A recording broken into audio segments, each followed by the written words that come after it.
Spoon gonna tell you what is happening in Liberia. Spoon gonna tell you what is happening in Morovia. Spoon gonna tell you what is happening in Africa. Just to spoon, you ain't know. The children crying for starvation, just to spoon. You want to get a news update, my brother, to spoon. You want to know what is happening more than to spoon. Politicians want to make their decision, just to spoon. You want to know what happening in the ministry, to spoon. Yeah, to spoon. Yeah, to spoon. You from Bonjama, Maryland, to spoon. Yeah, to spoon. If you eat keep regular, my brother, to spoon. You got a spoon TV, you got a spoon radio, to spoon. Yeah, to spoon. You want to get a news update, to spoon. Yeah, Rastafari. Kilibamba, kilibamba, kilibamba.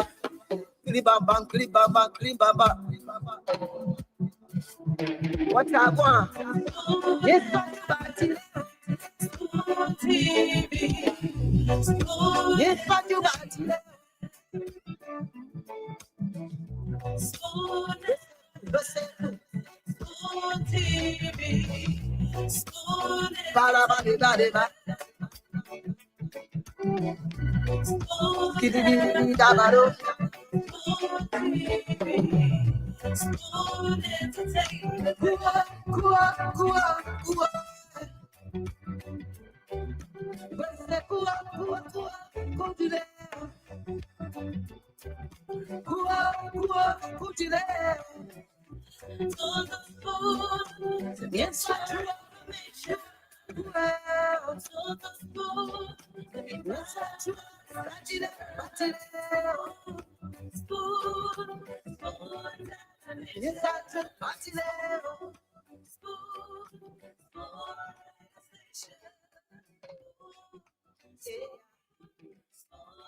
Yes, sir.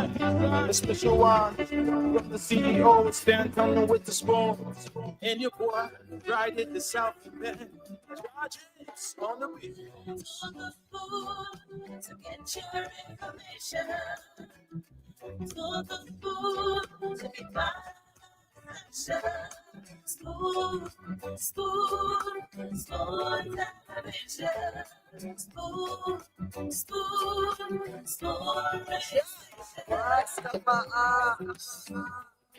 Spoon, gonna tell you what is happening in Liberia.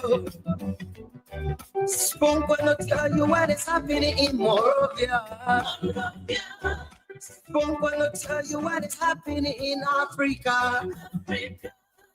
Just to spoon, you ain't know. The children crying for starvation, just to spoon. You want to get a news update, my brother, to spoon. You want to know what is happening more than to spoon. Politicians want to make their decision, just to spoon.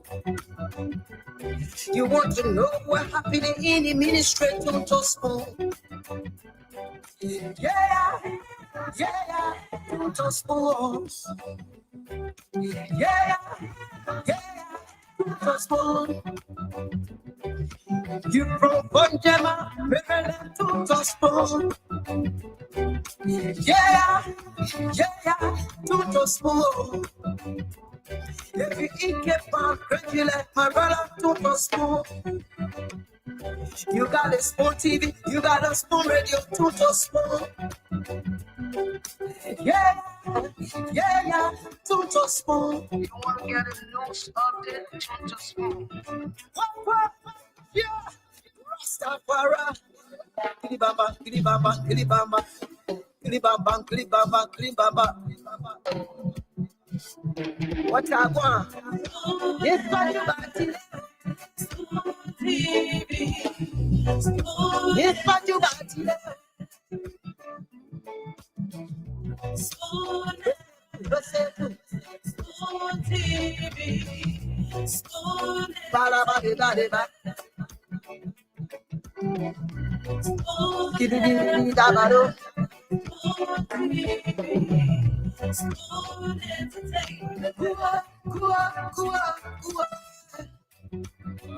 Okay. Pleasant good evening, good afternoon, wherever you're joining us from. Welcome to yet another very, very fantastic edition of the Spoon Talk.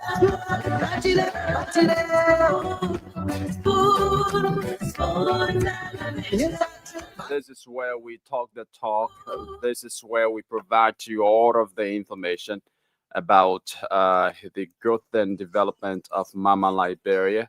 So welcome to it this evening from Odious Congo Town in Monrovia, Liberia. The initial time checked is 8 minutes on the flip side of 8 o'clock. So as usual, the show promises to be very, very interesting as the CEO and his team of panelists will be here once more to delve deeper into the issues confronting the growth and development of Mama Liberia. So wherever you are and whatever you are doing, welcome to it, and let's have a wonderful time together here this pleasant Tuesday evening.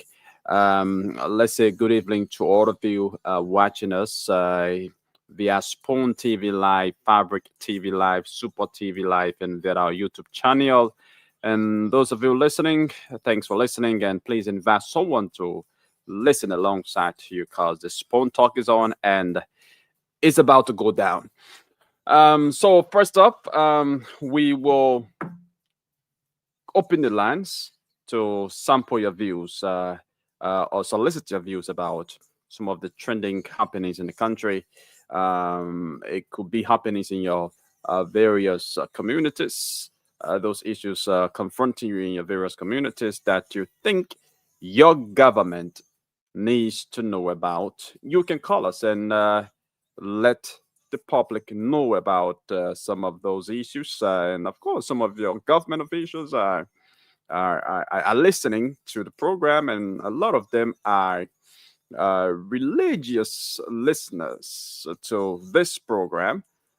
So call us up and tell us what's on your minds.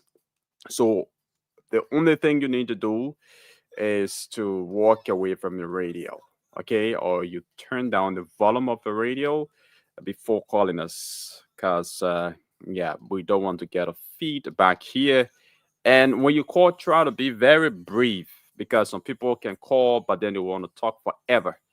And that's not going to happen because our lines, once we, in fact, as I speak, I have not even announced the numbers yet, but the lines are already boozing here in studio. So what more if I announcing the number? There are hundreds of individuals who are out there wanting to make their contributions towards the program. So we would not be in the position to hold one person for a very, very, very long time. So you just want to call and stick to the point. Some people want make that intro so long, forgetting to know that we don't have the luxury of time for that. So call us now. Let's now declare the lines open. For those of you watching from the diaspora, very shortly I'll pin the numbers on the screen so that you can call that our WhatsApp line to also make a contribution. And if you are in Liberia, please don't call on the WhatsApp line. The WhatsApp line is only dedicated to those outside the country. If you're in Liberia, the local lines are 05551010750, 05551010750, 777-1075. Those are the numbers to put it through this evening. And yes, you're going to be given the opportunity to speak your minds here this evening. So it seems our local line, the orange line, is having a problem. So we might announce an alternative line for orange, but in the meantime, the orange line is on. So if there's any problem, as we go further with the program, I'm going to let you know or announce an alternative line. But let's speak to this first person on the line. Okay, we lost that person. Let's go to the Noosa line to speak with this person. Hello, your name and where you join us from? I'm Joseph Manet calling from Oles Congata. Okay, let's hear you out. Yeah, what on my mind is that the government should provide job for the youth. You know, the youth in Liberia nowadays we are engaging job smoking because no job. We want not only the government but private sector. You know, people of high-ranking position of respect within our country that can be able to open private facility for people to work. You know, even analysts can be able to do that for us so that we can be able to work because the job, the issue is, you know, very, very high within our country. Government promised us each time, you know, we vote then we don't see any outcome. We are suffering in Liberia here. Oh, way to get our way out. Thank you. Thank you very much. Thanks for calling and making your contribution. Let's talk to another person. Hello, your name and where you join us from? Yeah, thank you so much. I'm Benjamin Johnson. I'm calling you from Foya District, Lofa County. Mr. Johnson, please go ahead. Are you listening via the radio or you watching the show? Yes, I'm watching the show. Oh, okay. Yeah, please go ahead. Yeah, thank you very much. For me, what I want the government to do is I want the government to please help us and bring rehabilitation centers for us. Yes, in a various district because many of our brothers and sisters they involve themselves on those jobs and they want to stay away from those habits. So we need rehabilitation centers from the various districts. Okay, thank you for making your point from Foya, Lofa County. It's been a wonderful time having you on. Okay, thank you very much. Let's hear this person out. Hello, your name and where you join us from? Yeah, hello, Spoon family. How you doing? I'm John Kessler calling you from Omega. Okay, John, please go ahead. Yeah, actually, what is on my mind? I want to draw the Spoon family attention to LACE. LACE is giving the construction people hard time. LACE is an entity that is responsible to do legislature project, but the director for LACE is criminal minded to the extent that up to now, I can tell you, say almost since the beginning of last month to this month, this director don't go to work every day. We hire himself from the contractor for go to get him. So I want Spoon family please take a TV there. How do you know all of that? Do you work with LACE? I work with LACE and do the project for LACE. I signed the contract with LACE. LACE owe me, don't pay my money. I do a project with LACE. I'm telling you, learn now if you go to LACE, you do the people that work to LACE, they don't do any project. Yesterday you go there and hold it every day, go have a daughter, you're not available, have a daughter, you're not available. I want Spoon to please get a TV there and do an interview. Even American spoke about LACE today. Today's section American spoke about LACE. So the people please let the panelists that come on the show must please speak about it today, please. Thank you. We'll hold that as an allegation to do a follow-up. Thank you very much. All right, let's talk to another person here. Hello. Hello, your name and where you join us from? Hello. Wait for you. Good evening. Let's hear you out.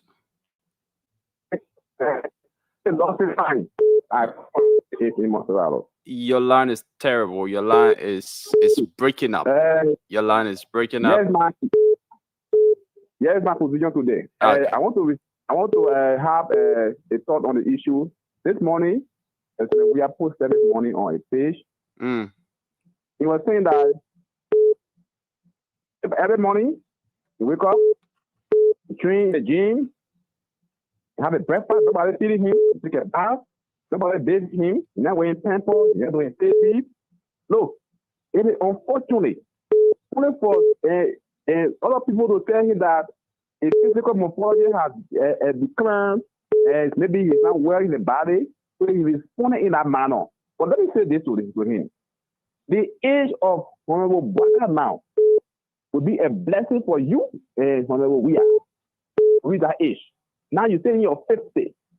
Look at your face now. Look at your body. Somebody in your 80 going to a 90, they want to buy more than that they are wearing pampers using baby. We don't even be 60 yet. So asking us that, how do Gossing William, other folks from the other media, they have a backing of President Weah. Because it is only the physicians and the UK Palestinian doing this thing, then I would say yes. But for him to have gone that far this morning, Thank you. Thank you very much. Let's talk to another person here. Hello, your name and where you join us from?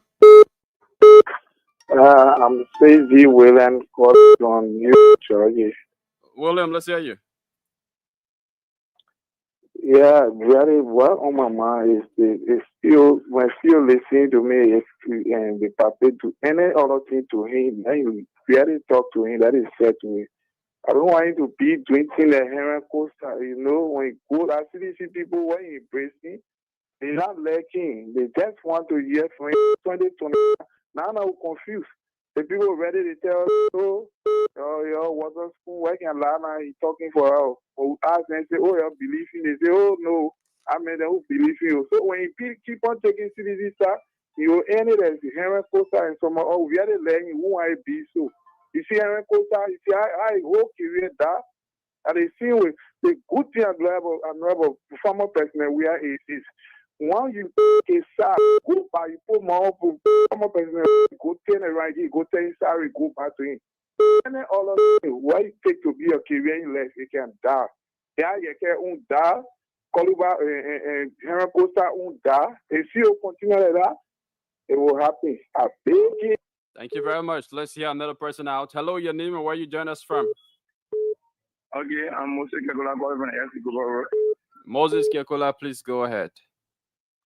I don't really know my first time hearing this on the radio. So, Spoon allowing so calling and then insulting our former president and also insulting the law of the country. Is that what's doing now? What I don't know what you term. The people just left the lunch just now. I heard I'm going to talk about what our former president they are. I'm going to say all of those things. Say what I was saying, cutting off. Well, I did not hear any insult from him. I just heard him expressing his view. That's okay. So if you call to express a view, just do the same and hang up, please. Okay. I don't want this to continue anymore. Because when I hear it, the next time I call, I will insult it. Okay, I'm not here for that conversation. Let's talk to another person. Good evening, your name and where you join us from? Yeah, good evening, Yekezi. How are you doing today? I'm okay. Let's hear you out. Yeah, the coming Emmanuel say I call from the Polova opposite Osari School. Okay, Emmanuel, please go ahead. Yeah, the show is a very credible show, but the way in which you and the panelists continue to proceed with the show now, it's getting more to be pointed on a daily basis. Last year they were saying how the final ministry put out release that they were now going to pay officials of government ministries and agencies was not going to take pay. But all of a sudden today, some ministry and agency that have been credited to commercial banks. And such a thing when they provide such information that they can't come by on the media to clarify what they say. So it's becoming so embarrassing now on a daily basis. So you can't be misleading us on a daily basis. Hello? Yeah, hello. Did you check the information they provided as to whether it's true or not? They're not true. The information they provide out there, they were even talking about pushing all the way to December. We go government work they pay. That was standard. What the former CEO and other panelists out there, Uncle Saint Jassy, all of them. They make it be political issue. Okay, Whereby the ministry were only saying they were doing, and another system they were bringing another system into place. But everything they're making it to be politics. You know, okay, really good. so go and check for the release from the ministry. The release says that there's gonna be some level of delays in the Yeah. payment of salary. If that was solved overnight, well, that's fine. But It was solved today. You read the release today from the that's what ministry. Just today. that's what They start crediting people. They previous start release said. crediting ministries and agencies account today Thank through you. commercial bank. Thank you very So much. it's very much unfortunate on the CEO on the panelist part. They Thank have to take time to provide information to the public. Thank you. Thank you. But I don't think that information was inaccurate. Let's talk to this person. Hello, your name and where you join us from. Hello. Okay, well, that's that person. Let's talk to this other person. Hello. Hello. Good evening. Good evening. Let's hear you out, ma'am. I'm Daniel Walipe in the sorry. Power 40 Congo Town. Your voice sounded like a female. Yeah, but go ahead, please. Yeah, what I'm really thinking about now is the access recovery team. Mm. Yeah, where is the access recovery team now? How they gone? Because I can only remember once the two they were having 19 or 17 cases. So where are those cases now? Where they are gone? So are we going to announce this particular thing and then we become a loser and they will not get our access from the people? No access. The other people want to court.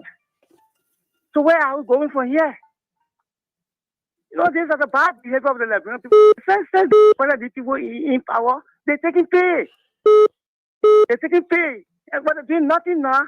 They're getting nothing for them, but they're getting for the country. You see how distracted the people are to us? They want to do this thing to just satisfy us out there. They're going to clean our things for the people. But they will not do anything for us. So just keep on in that manner. In that kind of life. While they're enjoying themselves. Taking pay. You're doing nothing. Where is the access recovery thing? This is not going to Thank you. Thanks for calling. Thanks for Thank you, my brother. Thank you very much. All right. So you are listening to the Spoon Talk right here on Spoon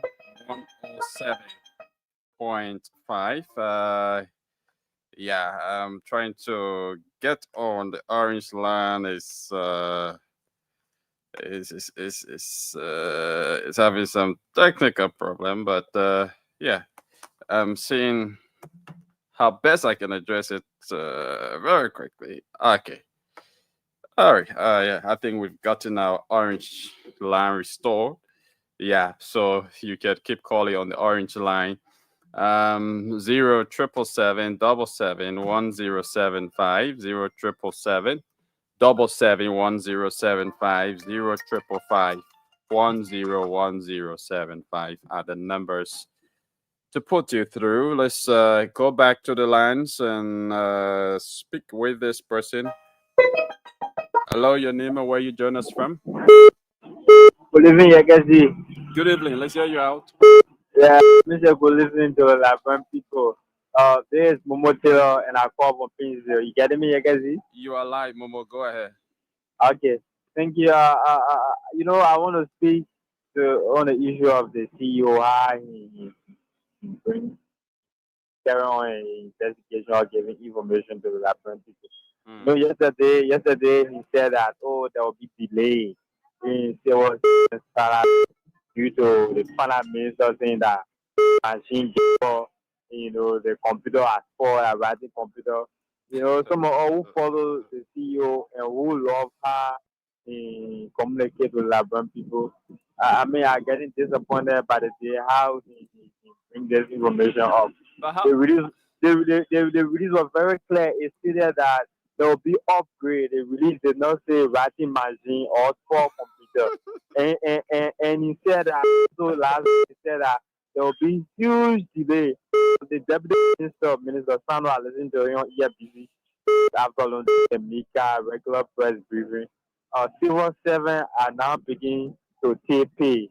now. It says the upgrading are in progress, and some over 30 plus agency of government begin to shape it through commercial banks. So I just want to urge the CEO to be very careful on how he brings the information. We know that he wants to bring news, but I don't know because the way in which he presents So it, what really your problem with the information the CEO gave? the information is that the civil servant will not take pay, right? So, because of computer writing, the computer score at the Ministry of Finance, which is not. Okay, thank you very much. Thank you very much. Let's talk to this person. Hello, your name and where you join us from? Hello. Yeah, hello. Yeah, please. Let's hear you. Yes, this is Isaac Johnson. Yeah, please go ahead. Yeah, my point out of is on the Rabo International Airport issue based on the equipment and the people using on the ramp. The president really need to see after the equipment because we have international flight landing at the airport every daily basis having a slash accident. It's even discouraging most of the flights to go back. And at the end of those days, we find it difficult the Liberian to get money and also the Liberian to get job employment. So we are appealing to the president to rather seek after the Rabo International Airport because most of the equipment they have gone away. We need different equipment, the FSC, the conveyor belt, the tractor, all those things they have gone away. No new sample. Same my every day we have international, let's say NGO supply the country up to now. They have not yet bring one machine to the airport. So we're ready appealing to the president to see after the airport. Okay, thank you very much. Thanks for calling. Let's talk to another person here. Okay. All right. Yeah. So you are listening to the Spawn Talk right here on Spawn 107.5.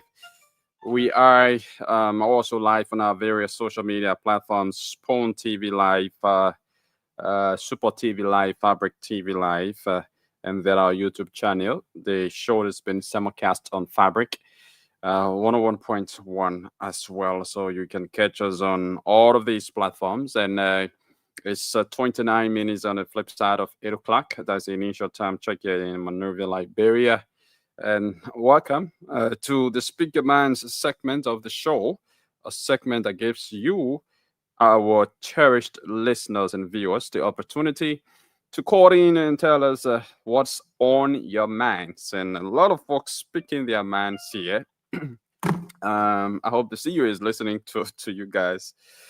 And yeah, so call us on 0777 771 0777 771 0555 101075. Let's take some international calls. Let's talk to this person.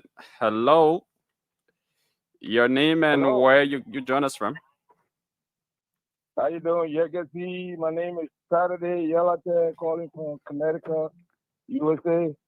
Okay, let's hear you, Saturday. Yeah, I called to just weigh in.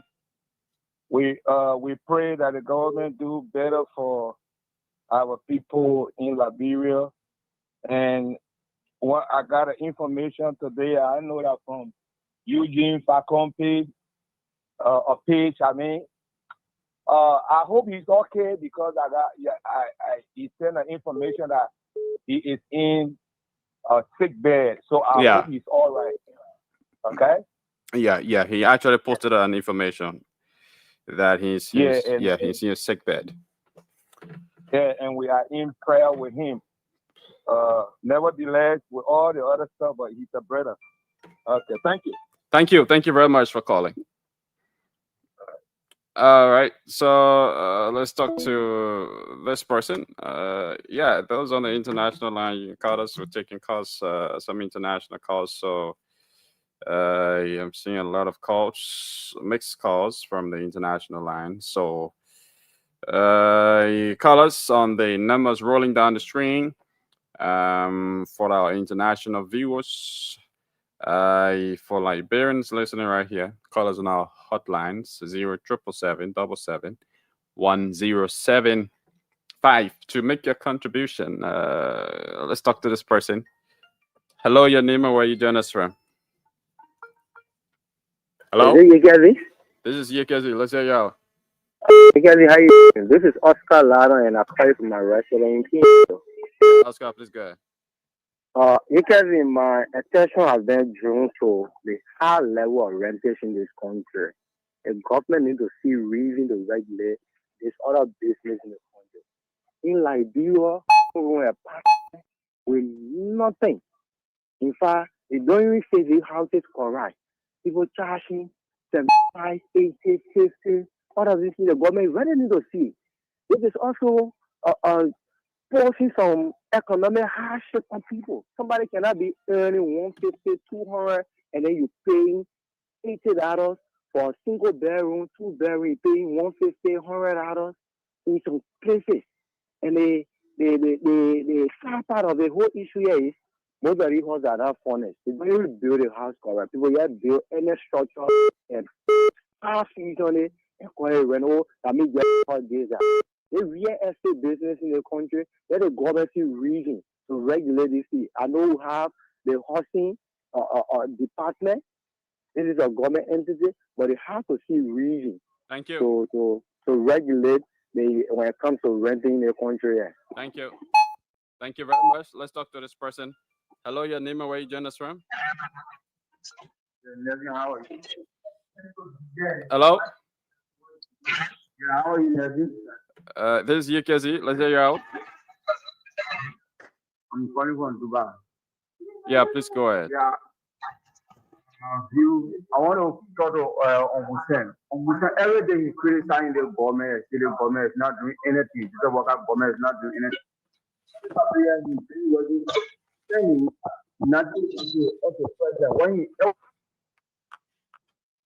Hello, are you there?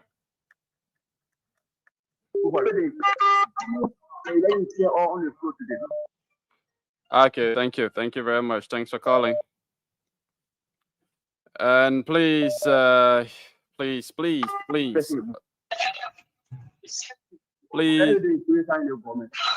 So I want you to ask me on the show today, please. Okay, hope he's listening. But thanks for making your contribution. Let's talk to another person. And for our local callers, please don't call on the WhatsApp line, please. It's disturbing the overseas call. Please don't call. If you're residing in Liberia, please don't call on the WhatsApp line directly, especially because it interrupts the overseas calls. Let's see if we can speak with this person. Hello, your name and where you join us from? Hello, sir. Hello. My name is Choko Martin. I'm calling from EFWE. Choko, please go ahead. Yeah, my brother. I called to, my view is to tell the government concerned about the school business. Our friends are suffering. The tuition school in private school is very hard for us. So I want the government to see reason to get to various private school to tell the people to bring their prices down. We pay a lot of money, too much, and government school is not too much. So before you see government school in some communities, before you get to another community to see government school, it's very hard. The private school it takes over government school. So I want the government to be focused. Okay. Fortunately, we lost that caller. But let's talk to this person. Hello, your name and where you join us from? Yeah, my name is Moses Kelly. I'm calling from Fairville. Yeah, please go ahead. Yeah, I just called to show you for us to pray for. Hey, to pray for Fagon. Let every nation pray for Fagon. Okay. Thank They will you. pray for Fagon for what? Eh? Fagon, yeah. What will pray for Fagon for? Fagon posted today on his. Fagon ain't no sick, man. Fagon lying to the people. Nothing wrong with Fagon. Yeah, so he Yeah, posted. listen, listen. Nothing wrong with Fagon. Fagon scamming. Nothing wrong with Fagon. Oh, this gave away half. Yeah. Nothing wrong with it, man. That your man, yeah. I understand each other, so. But Element texted me today. Element texted me today. Nothing wrong with him. Okay. No, seriously. Okay, I mean that's good to hear. If nothing I wrong don't know with how Fagon would come and just tell Fagon. No, Fagon was actually talking about John. Yeah, he wasn't talking about himself. People felt that he was talking about himself. Nothing wrong with Fagon. Man, you can see Fagon is. You can see how you doing, man. Let's leave Fagon business alone. How you doing? I'm great. I'm okay. Oh, Fagon say. Who tells you Fagon say? Nothing wrong with Fagon. Yeah, Fagon just scaring the people, you know. And you gotta understand Fagon's speed. Let me tell you when Fagon texted me. Fagon back and forth. But, you know, we're on the call here and there. Fagon said, oh, he's sick. After he came from China, after eating Chinese food, he's sick.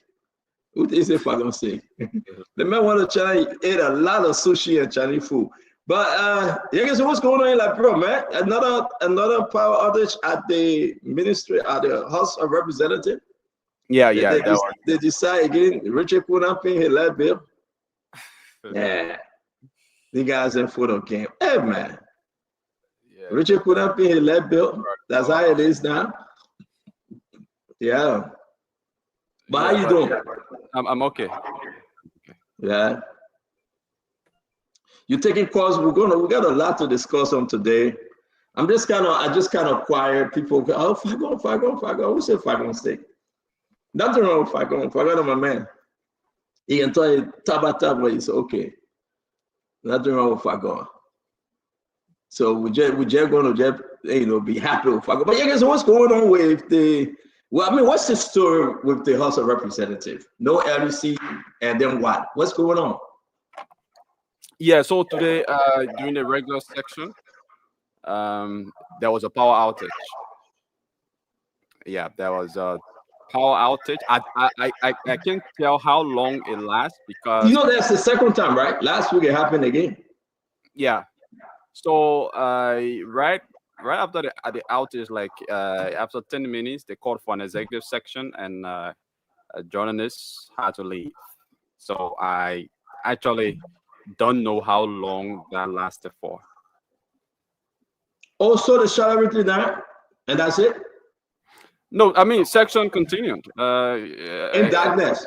Amidst the power outage, so they have to draw the curtains at the windows of the chambers, and there was some form of lighting from outside. Yeah. That's the way it is. I mean, the whole House of Representatives got no current, no LEC. I mean, LEC serves everybody, and I mean that is an everyday problem with LEC. LEC goes off, even though. I mean, they put on that. But what happened with the generator? Let's forget about the LEC now, because LEC got their own GAC report trouble. We'll discuss it today, right? The Mohammed Sharif, the Adam Sharif, all of them, they get their own issue. We'll discuss them today, right? But what happened with the generator? I told how you call him? Yeah, I mean they have a standby generator there, but I don't know why it took so long. And the generator is not working. What happened with the fuel of the generator? The generator not working. I sent my people there. You were in there. We sent guys there. They put a generator. Nothing. The generator not working. I mean, give me James Colette picture. And how can James Colette, my own friend, my own brother, and they're collecting generator fees, though. The one they're getting for generator is more than what Patrick Horner getting for a generator at LTA, he and Clarence Massaquoi. They're collecting generator fee. So if LEC go, then what happened to the generator?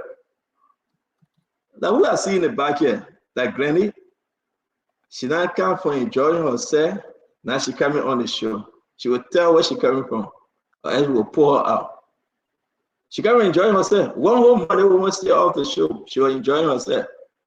Then she not come back. Glenny, one whole month you stay off, you back. It's good to see you though. Hello, everybody. That 1 month, yeah, 1 week. Yeah, it seemed to be like 1 month. I mean, you came back, you're looking darker anyway. I mean, Oh, in the sun. okay, let me mind my business, yeah. And go by. You are in the sun alone?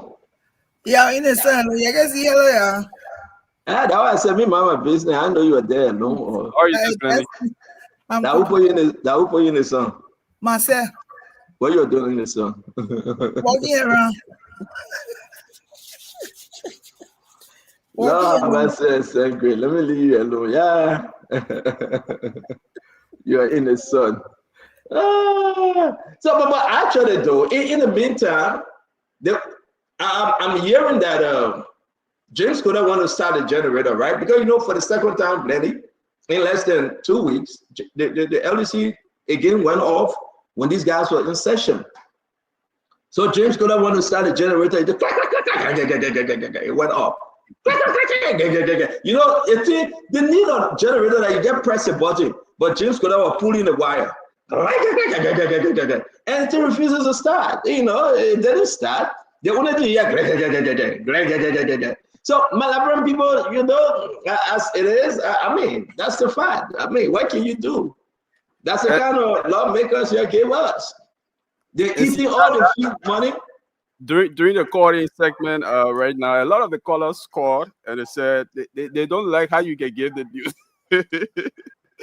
Like yesterday, he said it with the Ministry of Finance. They said the way you broke the news, you said that people hold computer writing and blah blah blah. But that's how you see. I didn't say anything like that. You see, they love the show, right? They come and watch the show. But they started the generator. The thing is that they're holding down long rope. You see, like the charger call here. They say James Coder rap it like that. He put it. Glenny Low, he put it. They don't refuse to start. They want to start. This is, hey, that business. Those are the people y'all put Mommy George. Mommy George, they put her in darkness again. How would they discuss the issue in darkness using the flashlight? Can you imagine? Lord Mafila, I'm telling you, this is horrible. This is horrible. What Emmanuel Joe saying here? Emmanuel Joe say you come in. Emmanuel Joe scared of Leo Mensa. He say you'll be here. Emmanuel, you always come. What are you telling us? Philip Bala, what's going on with you, Philip? Ram Snowden, it's good to see you. Derek Booker will get very day and still come back. We're going to bring in Augusta Reeves. Augusta Reeves, it's good to see. Aliya Kamara. They call him Nathaniel Cahill. Nathaniel Cahill. Marie Padet. And you know, she would cause, but she still can't leave spoon alone. You go up, you can now, you get fair with me, you cause people, but you still come back. It's good to see you, Marie. Women Twe, as always, women, how are you today? Robert Nigani, I think that's the name. Ebi Boima is in the house. Ibrahim Zoe, how are you today? They call him the Tipos. K. Dempster, as always. Clarence, you are here again. Samson Doe is here. Peter Topa, welcome. Dweb Myers Nima. Dweb Myers Nima, is good to see you. Chupi, Say, Mama K. Charlie, that's the name. It's good to see you. Xavier Tony Harris, as always. Kevin Kamara, how you doing, Kevin? Bob Richard, as always, from your end. Derek Booker, listen, when I call your name, you got to share the show, or else we'll delete your name from here. So now I call your name, share the show. Because today going to be a juicy one. We got a whole lineup today. This thing they call Lebenko from GSC. The people that sell current, right, Glenny? They are the super vendor. They sell token. And everybody that buy LEC current in Liberia know about Lebenko. Glenny, guess what? The people have never, ever made any report. All the money they made it as per the GSC report. All the money, that me saying that GSC people saying it, that he guys them made it. Who calling me again? Hello, who's this? Yeah, I'm on the show. Who's this? The Musa, the chairman. I'm not on the show. I mean, I put your speaker. They call him man the electrifying chairman. Musa Hassan Benete has just called in. But man, you had a great time in Minnesota. You refused to take me with you, but that's okay. How you doing? You refused to come with me. I wanted you to come with me. Musa, but I saw you enjoying yourself in Minnesota, man. What? Yeah, we connect to our people, building our diaspora base. You know, can you put Musa in the honor that you can see? But chairman, political leader Musa, I mean, what was the update? A lot of people, you know, thinking about, they're saying that you're doing this thing, you're shaking a lot of foxes holes. The people are concerned for and against Musa. Opposition scare, imposition scare. What are you doing?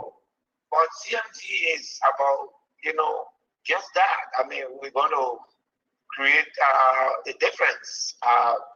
Our country has not been properly managed for the last 20 years. And so we're here to chart the river. So we're not here to take any prisoners. We're here to see. But Musa, people are concerned that you cannot do it alone. It should be opposition unity. What say you? Look, I don't believe that. I believe that it's still too far away to talk about opposition unity. I don't want to be identified with anybody Sussex at this time. I don't want anybody to claim that we are powerful because we joined them. Let us all do our work. Let's connect with the Liberian people. Let's. You can see Musa picture. Put Musa picture up. Yeah. And after 2 years, 3 years, let's test the ground. This is what I've told the opposition, that don't come, you know, we have bad experience with early collaboration. Let everybody work now. You know, 2 years from now, stand up.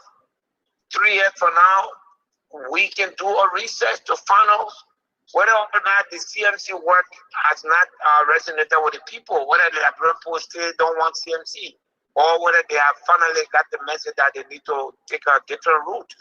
But you're not going to come to us at this time when we are directly communicating and connecting with our people and talking about opposition collaboration. Opposition collaboration at this time is a distraction. Musa, hold on 1 minute. You are saying it's a distraction, then people are saying the only way to remove Unity Party is the early start of opposition unity and discussion? No, we can unite on, you know, fighting the ills of the government. We can unite on making sure that our democracy works. We can unite on all of that. But in terms of a single slate of candidates, no, the CMC cannot just sit down with any party. Our goal for Liberia, our objective for Liberia is quite different from most other parties. And this is not a power grab. This is about making sure that there is a new Liberia that is different, that is transparent, and that and therefore we're not just going to sit and talk to anybody. We're going to sit and talk to people who believe in our ideology, who agree with us that there must be a new Liberia, who agree with us that 6 years is too long for the president to stay in office, that 6 years is too long for the representative to stay in office, that 9 years is too long for a senator to stay in office. We agree that removing a chief justice at 75 at this time is not the right thing. We can extend those time. I mean, we agree that we should reform our court system, our governance system. Those agreements are more important to us than any kind of collaboration. You know, when you collaborate any kind of way, you just send a message to Liberian people that all you are about is power grab. CMC is about institutional changes. So we have to agree on that first. And we have to make sure that, you know, those that we are collaborating with have not been a party to the collapse of the Liberian state, to the collapse of the Liberian governance structure in the past or now. So we have. So Musa, you know, this is our early start of political leader ability. Even though I just called to tell you hello. Yeah, I know. That leader one. We live down. People following you. We want to say again, we have the political leader of CMC, Musa Hassan ability, on the phone. Glenny, we have Musa here, but before Glenny asks you a question though, Chairman, it's very important to note your last statement. If they were not part of the old system that destroyed Liberia, what do you mean? Look, Stanton, we can't just continue to do the same thing over and over again as a country. We will collaborate with you, and if there's something, if you've been in government before and there's something that you participated in that was not right, you must acknowledge that that was not right. Otherwise, joining you, it becomes a quest for power. CNC is not about the quest for power. CNC is about a quest for reform, for change, and for a new Liberia. So we don't believe in just power. You know how long we've been on this? Everybody must join to move their person. That's the same thing we did. Everybody must join for United Party not to have a 10. Everybody must join for John. We are not to be president.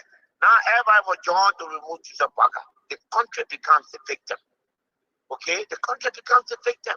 What is your? Well, with the time, Musa, you cannot go into this race. You cannot, with everything we know, the political demographic, you cannot win without a collaboration, and you know that. The Liberian people feel that the life they've been living for 20 years is good for them. That's up to them. But our job is to offer them a new path, a new understanding, and a new Liberia. I just told you our cardinal points. The 6 years too long for president, 6 years too long for representative, 9 years too long for these are just like we must sign to agree that the legislature must be audited immediately.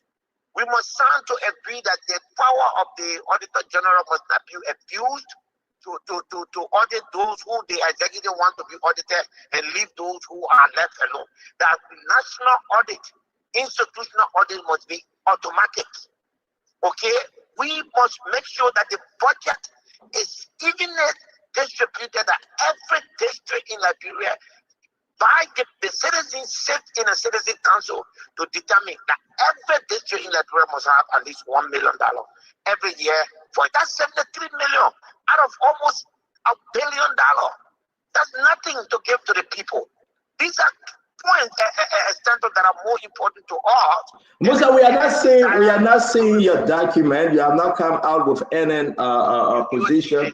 No. Just to be clear, the CDC have the PAPD, the Unity Party have the arrest agenda. What do you have? A lot of people. Look, what we have, we call it a contract with Liberia. It's coming up, and when it comes, you will see it. You will see what we want to do. It will be very clear. A hard timeline. You know, the rhetoric of saying we'll do that. Liberian people have been there and done that. And nothing happens. Nothing happens. We'll tell you what the president would do 100 days into office. We'll tell you what the president would do after the inauguration ceremony. We'll tell you what will happen. We'll tell you that every government agency will be audited. We'll tell you that audit should not be at the whims and caprices of the executive mansion. That the Auditor General, look at what is happening now in the Capitol building. 2 years ago, the Auditor General sat there and wrote me a letter that he was doing system audit, and then he will come and do a proper forensic audit. 2 years later, he comes and have a press conference and sitting that he said 2 years ago. What is that? Those are the things that we need to achieve. It's not just about, you see, my problem is to focus on removing Joseph Boakai and forego all other principles that will liberate Liberia. The CNC will not be part of that. We have to lay a guiding principle. What you want to do. It's okay if you didn't do it the last time when you were in power, for instance, but we also have to acknowledge that the last time you didn't do it and you could have done it. Then we'll work together. But I am no longer in this business of saying, oh, let's unite because we want to get rid of the government. No. Let the Liberian people, you don't need no unification. What you need is for the Liberian people to see that their life has not changed. Nothing has changed in their life for 20 years, and that they need to take a turn lane. They need to look the other way. There's no risk in it anymore, Stanton. There's no risk in it. The risk is gone. You look around, you want to vote for the United Party, you already know what the United Party can do. You want to vote for the CDC, you already know what to vote for. So you want to take that risk. I'm not worried about that. That's up to the Liberian people. My job in the next 2 years is to lay our program to Liberian people, do what we can do for them while we are not in power, and then tell them, gain their confidence, and tell them that we can do much more when we have power. Musa, let me bring in Glennie, and we have our brother joining us, Russell, Winfred Russell, who visited this week. Since Glennie, we have Musa here quickly. This is nothing that was planned, but we happen to say we can announce to the nation tonight. We can announce to everyone tonight. You joining us, share the show. We have the Honorable Musa Hassan Belete of CMC as we bring in folks to ask some questions. Glennie, what say you? We got Musa on. He's firing. Hello, Mr. Belete. How are you? Honorable Belete, how are you? Hi, Glennie. Hi, Glennie. What's up? I saw that you visited my church in Minnesota. Yeah, I left Minnesota today. All right. So I think the revelation here sounds interesting. The fact that you're not focusing on others, you're focusing on your own grassroots work. But I would like to ask you what is the response to Liberians who may say Musa Belete is only in this thing for CDC? What's your response? First of all, Glennie, I want to say thank you for asking that question. No, I'm not. And I will say this again. I have absolutely no interest in becoming anybody running mate. I have absolutely no interest in averting the principle that the CMC lays by, and the CMC have no plan whatsoever to join the CDC. We don't agree with the way CDC run the country. We don't agree with the way our Unity Party run the country. To join them is to betray the cause for which this party was formed. We're on our own. We have enough time to go all over this country to tell Liberian people, wake up. Don't continue to punish yourself with the same set of parties that have punished you for 20 years. Find a new way, find a new life, give yourself a new opportunity. And this is our mission, this is our goal, and this is my pledge to the Liberian people. Wow. Wow. Glennie, you got any more question? Glennie, do you have any more question, man? No, I'm good. I'm good. All right. So Musa, before we bring in Winfred Russell, though, you are saying you have no plan to work with CDC. It's a big, but I mean, somebody got to. I understand why you emphasizing on CDC? Because you call CDC name. If I wanted to join CDC, I didn't have to form a new party. But Chairman, let's get something straight. I don't understand. But Chairman, let me make you understand. Glennie asked a question. Make me understand. And Glennie asked a question, and she said CDC. You said it was a good question. And you answer it concerning CDC. That's why I'm calling CDC name. Because George Weah is my friend, has been my friend, will always be my friend. And I've been falsely accused, especially by folks from the Unity Party, that everything I do in this life that I live in is for George Weah. I'm telling the Liberian people that that's not true. That's not going to happen. I'm not going to join the CDC. I have no plan to be George Weah running mate. I have no plan to merge my party with the CDC. I believe in tomorrow. I believe in a new Liberia, a path that CDC did not see, and United Party clearly is not seeing. So you are saying CMC, not Musa Belete. CMC has no plan. It's not my party. It's the People's Party. Has no plan.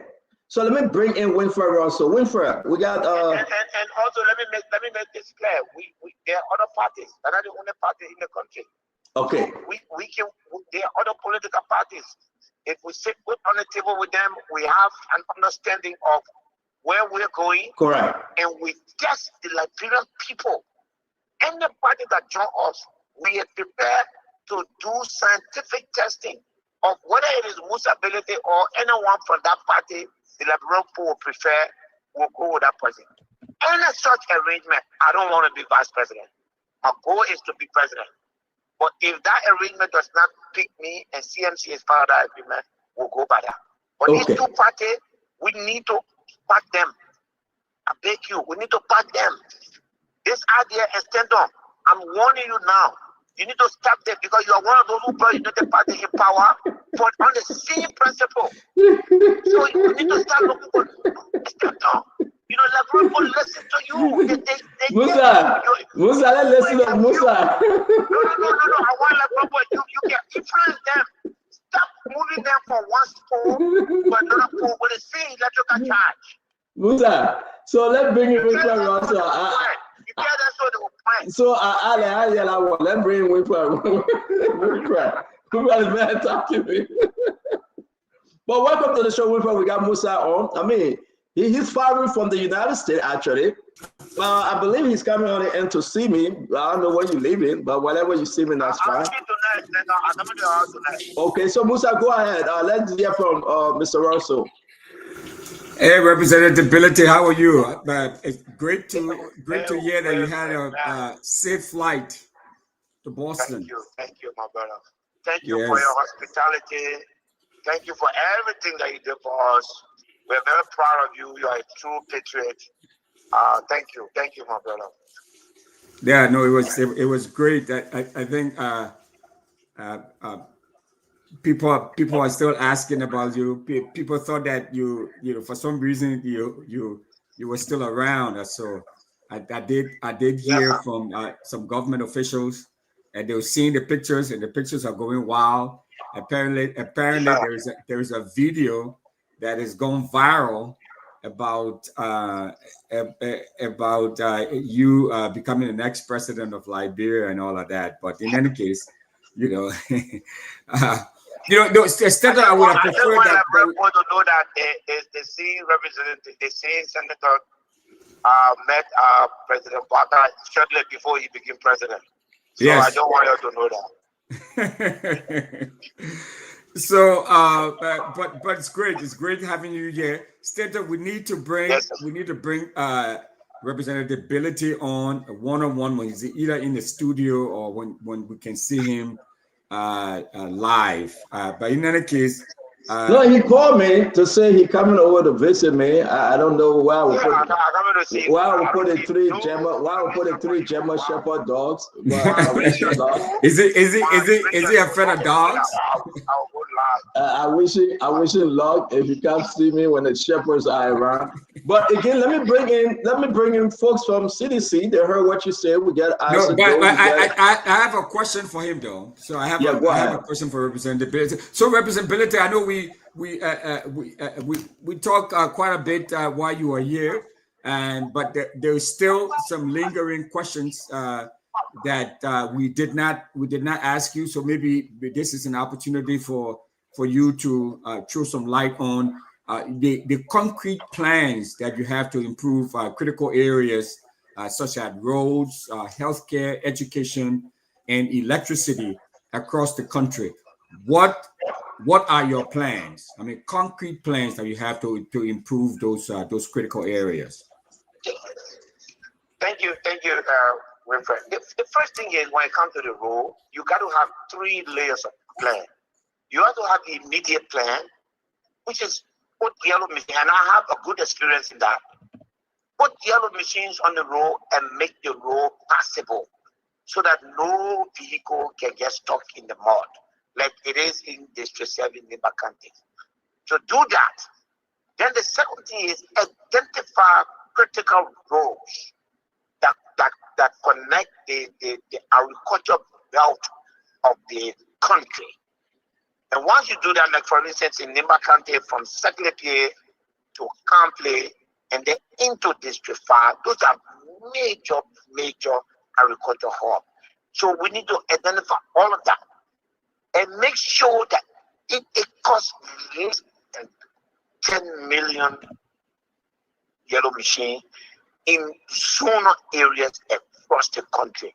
Privatize that process, give it to a private company, set a certain price, and then make sure that tell them your contract is this road should not be blocked. You did it in 2017. That's how all political parties were able to campaign in Lofa County because you say have machine on the road, rain or shine to fix it. That's the first turn. The second turn is reduce government wastage. I know as a matter of fact that we're getting 150 million United States dollar in duty free. And I know that we're spending almost 50 million United States dollar right now on vehicles and gasoline coupon. Stop all of that and take that money and put it immediately into agriculture. Okay? Once you boost agriculture, job will go down because people think that government job. By the way, the government of Liberia has over less than 60,000 jobs. So the informal sector, the highest over, the formal and informal sector, the higher over 1.5 million people is where we need to improve. This country needs to be turned over to its citizens. Liberians need to be empowered to do business. And there's stuff that we can do. When you took me to a Liberian shop where over 50,000 Liberians in Minnesota shopping, and we saw that in that shop, the cassava, the banana, the agricultural food did not come from Liberia. It came from Ghana. And it's very disheartening. So we need to deal with those stuff because that's what will bring jobs to the ordinary people. And then we need to audit the system in terms of immediate time to make sure there's transparency. And once you do that, the issue of road is resolved, and then you can have a long-term contract, not a Iboma type, but long-term contract to stretch the asphalt road across the main areas of the country. Even in the United States, it's not everywhere there is quota, but the area, the belt from Buchanan, flying all the way to River Cess, up to Greenville, and then Harper, and coming back now to connect to what has been done in Fishtown, and then connect to Grand Chile, and then into Sanikuli. Into Tapeta. Then you have a belt around Liberia. When you create that belt, then you get the road from Lofa all the way to Vanjama. Then you are on point. You need to deal with that in 2 years, no matter what happens. And you can reduce government spending. Salary, lawmakers are making $15,000 combined. If you take their real salary, you take their gasoline, you take what they call per capita, you take their vehicle, 45,000, put everything together and divide it by 12, it's 15,000. My brother, that's a rip-off. We need to cut that to 5,000. And then they will go and get their own vehicles. You can pay a car note for 1,500, but a gas for yourself 1,000 and carry 2,500 home. Let government service begin to be seen as service to country, not an employment. The senator I met yesterday has a job. She has a job. It's the woman's salary is $43,000 annually because she's working somewhere else. We in the legislature, Liberians, not just those in the legislature, have begun to see that place as a place of employment. That needs to stop. Then we know that we are serious. The chairman, the political leader, Musa Hassan Belete. Thank you. Excuse me? No, I was telling him thanks. Thank you, Russell. The question from the audience before we bring in Jefferson Chesson, Kano Bagbara, and I said, don't say hi to Stanton. Could you please ask the Honorable Musa Hassan Belete that should, in case the CMC did not make it to the second round, who will he support? Because from past election, we saw him supporting former President George Manuel Weah in the second round. Is he saying that they need to park the two political parties because he was favored during 2023 to supporting George Manuel Weah? So I think what they're trying to say, if CMC do not make it to the second round, then what next for CMC? I will make it. So that question is not necessary. You will make it. Yeah. So that we're not here to bury our party future into hypothetical questions. We will make it. Instead of we have enough time. Go check on our website. More than 60,000 Liberians in less than 3 months put the website on right now and go to cmc.com, cmclrb.com. More than 60,000 Liberians have already registered for the party. The goal is by the end of the year will be around 120,000. So we know what we're doing. We know what we want to achieve. So I am not going to settle for the. I will not accept somebody casting on me my decision as to who I will choose in the space that I want to be. No, we're going to be there. We hope that those who will not make it will work with us, you know, to elect us to the mansion. Okay, let me bring in Jefferson. Jefferson Chelsea, we don't have enough time. We got to spend the rest of the few minutes with Musa here, and then we go into our show. Musa didn't plan to come on today. He just called to check on me, and I have to squeeze him. So, Jeff, let's take one question from you, my friend. Thank you, Scott. Honorable Benedict, how are you today? I'm all right, Chief. How you coming on? I'm pretty well. One quick question, man.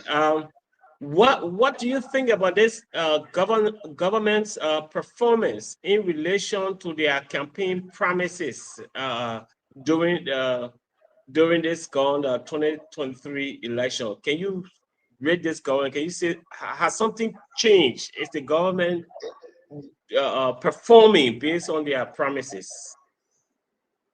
Absolutely not. This government is a big disappointment. And what makes it a disappointment, Justin, is that 2005, 2011, Unity Party was in power. CDC came into power. Unity Party said, oh, we need it back because CDC does not have the experience. And this government is lawless. It is corrupt. It does everything wrong, Chief. It has no respect for rule of law. I mean, it's a disappointment because you said George Weah was not educated, he was not experienced, and you have someone who was educated and who was experienced. You know, if a child in the house spoil the house and dirty the house, that child can be forgiven. But the elder is supposed to clean the house, dirty the house even more than the child. Where is the forgiveness? The Unity Party, and I hope they know, because believe me, Liberians have already made up their mind against them. Unfortunately, they don't see it. My brother, what kind of party the opposition go decide to say, I'm going to pay headquarters? Then you pay headquarters, then you put it on your head and forget about developing the country. You still got 3.5 years to election time. What kind of government is that? So, for me, you know, my brother, I can't compare them. I can't compare them to their former president, Ellen Johnson Sirleaf, who transitioned Liberia and put us in a very good position to grow. And now everything is being undone. So no, when I compare 2005 to 2025, Unity Party is the worst government that Liberia ever had. Yeah, but I listen now. I'm trying to understand, Madam Sirleaf. This government, now Unity Party. No, because he said 2005 to. I said from 2005 up to 2025, the worst government we ever had is the one that is in power now. So, but how can you say that? Under Madam Sirleaf, you had the former president, then vice president, who helped Madam Sirleaf actually. So for you, no, wait, Chief. You cannot separate Madam Sirleaf from Joseph Yima Boakai, because Joseph Yima Boakai was there. You cannot give Joseph Boakai the bad things and give Madam Sirleaf the good thing when he served as vice president for 12 years. So his advice and counsel to Madam Sirleaf made Madam Sirleaf to be a good president and a better president, as you are saying right now. I want to be very fair to President Boakai. President Boakai was very clear, he and his henchmen. They did not want to do anything with what Ellen Johnson Sirleaf did. They campaigned on that mantra. When he said that he was a packer, the interpretation of the packer was that he played no part. The packer cannot transport people to work or to any location. So he was very clear. And I don't want to push him because he was very clear in his campaign. I'm very close to Ellie. That was a fundamental point of departure between President Sirleaf and President Boakai. Because for President Sirleaf, the easiest way was to say, this is my government. We did not achieve everything. We had some challenges, but here are our gains. let's go on that. The bad president did not do that. He did not do that. He wanted Liberians to know that he's not Ellen Selig, and that what Ellen Selig did, he was not part of it. He was a bad guy, and Liberian put war in and made him president. He just need to deliver the promises that he made to them. Let me bring Kano back, brother. Councillor, welcome to the show. You're the last to go. While Asa is in and out, we can get him. Talk to us, Councillor. Well, thank you, CEO, for having me. Let me say good evening to Big Brother Musa Belete. How are you doing, Big Brother? Hey, Kano, I'm okay, my brother. Okay, that is good. I believe, CEO, the approach is to ask the political leader of the CMC a couple of questions. Is that so, CEO? I mean, you're not part of the show. All the thing we're doing all this time, you ask me if that's so. No, you because you wasting our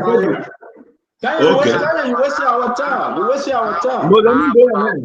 Because you are starting first. I told you wanted me to say a few things before coming there. So let me ask him.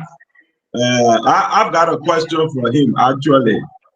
You know, most times when you get an opportunity to speak to such an important person as the political leader of the CMC, it's always good to put questions that you've been pondering and is being out there in the public space.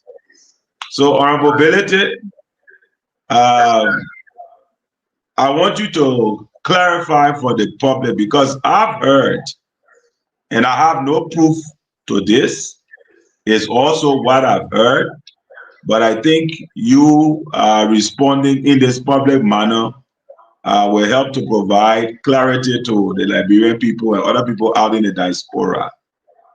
Folks are saying that your formation of the CMC and your opposition to the Unity Party and President Boykai's government is born out of two reasons.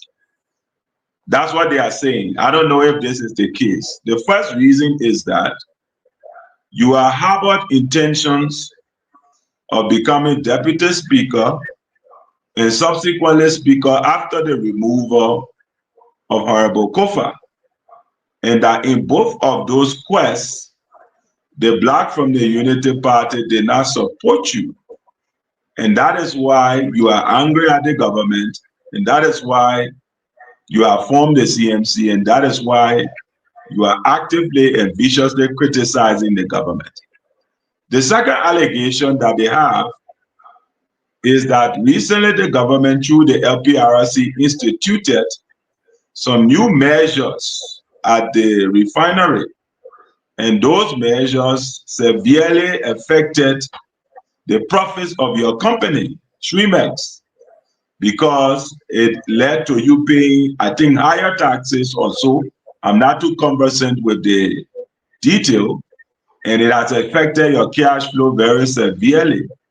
And they also claim that is the second reason why every day you put your office. Why you, Kanyo, you? Why you claim? Stop putting your question on people out there. You don't conversate with the detail. You don't know. We run with this story over a month. You are counselor at law. You're going to ask an immature question to say folks are saying that they say you're doing that. Why say you, Kanyo? Ask your own question. I can still answer it.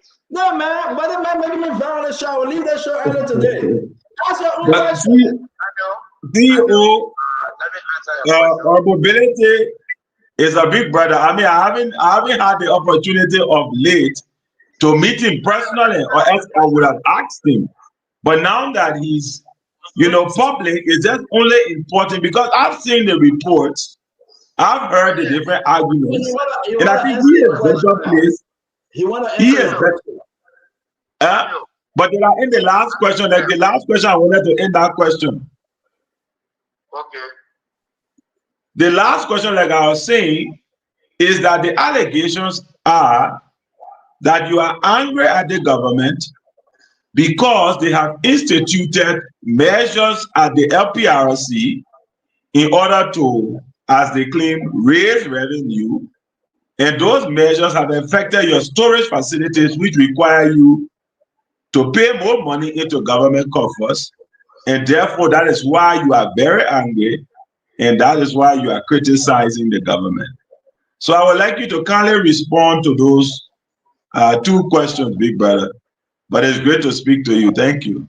Thank you, Kanye. Look, because you are a lawyer, so it makes it easier for me to answer the question. Everything you say predate my opposition to United Party. I did not support them in the first place. When we got in the Capitol building, Funadi Kofa was speaker. There's no opposition figure in Liberia that is more vocal than me today. And all of the whole LPR's story, they happened 45 days ago. That statement would insinuate that I started opposing to the government 45 days ago. Or it would insinuate that I formed the CMC 45 days ago. No, I don't operate like that. The first one that, because they oppose me, we always oppose each other. Unity Party opposed me when I was running for representative. It is their candidate that I defeated. I oppose them in every way, shape, and form. We always oppose each other. To run for president is the right of every Liberian, and that should not be tied to anything. I am not running for president because I refuse. I couldn't win. I cannot win the support of my colleagues. There's nothing I can do with that. That's democracy. But it has nothing to do with United Party. United Party, by the way, Chief, they got only 13 lawmakers in the house. You know, so that's not the reason. I want to be president because I've gone to the legislature thinking that on paper, that is the strongest and most powerful branch of our government that can bring necessary reform to our country. And then I realized that that place can be easily manipulated by the executive. And if you don't have the right person in the mansion, our democracy will not work. That is the motivation of my decision. It has nothing to do with Unity Party. Liberia not for Unity Party. God forbid, Liberia for Unity Party, there's no need for someone to be there. So Liberia not for them. They can determine who wants to be what. So I hope I've answered your question. Before you leave, thank you very much for taking questions from all those that are on currently. But before you leave, though, talk to us about the CDC groundbreaking ceremony. You'd like to weigh in? A lot of things happen. This going Saturday the 18th. I think it's good that CDC did it. Again, sometimes I don't want to be too hard on the CDC, but my question is always, both the CDC and United Party has been evicted from their previous office. Build institution when you are in power. You got a lot of officials, you can collect dues and build this institution, get these properties so that you are not in the position that you are in today. But we are happy to identify with them as an opposition party, and we contributed towards the construction of their party headquarters. Oh, you did? How much did you pay? We pledged $5,000. Oh wow. Okay. Yes. All right. So we are happy for that. We can work with CDC as opposition to checkmate the government on the excesses of the government as far as that is concerned. To run the country, look. The people are concerned. When will you be back home? I'm coming home this weekend. Okay, Chief. Listen, the voice of Musa Hassan Benete. I'm preparing to go to Paris for a conference this weekend, so I have to come home and put things together and go back. The chairman, the political leader, Musa Hassan Benete, want to say thank you for passing by this evening, afternoon on our end, and sharing some of your thoughts. We hope your stay in the Americas was great, and we hope that you connected with more people out there, and again, we'll talk. Listen, see you tonight. By God's grace. Sure, by God's grace. Let me know when you close back. Thank you. All right, Chief.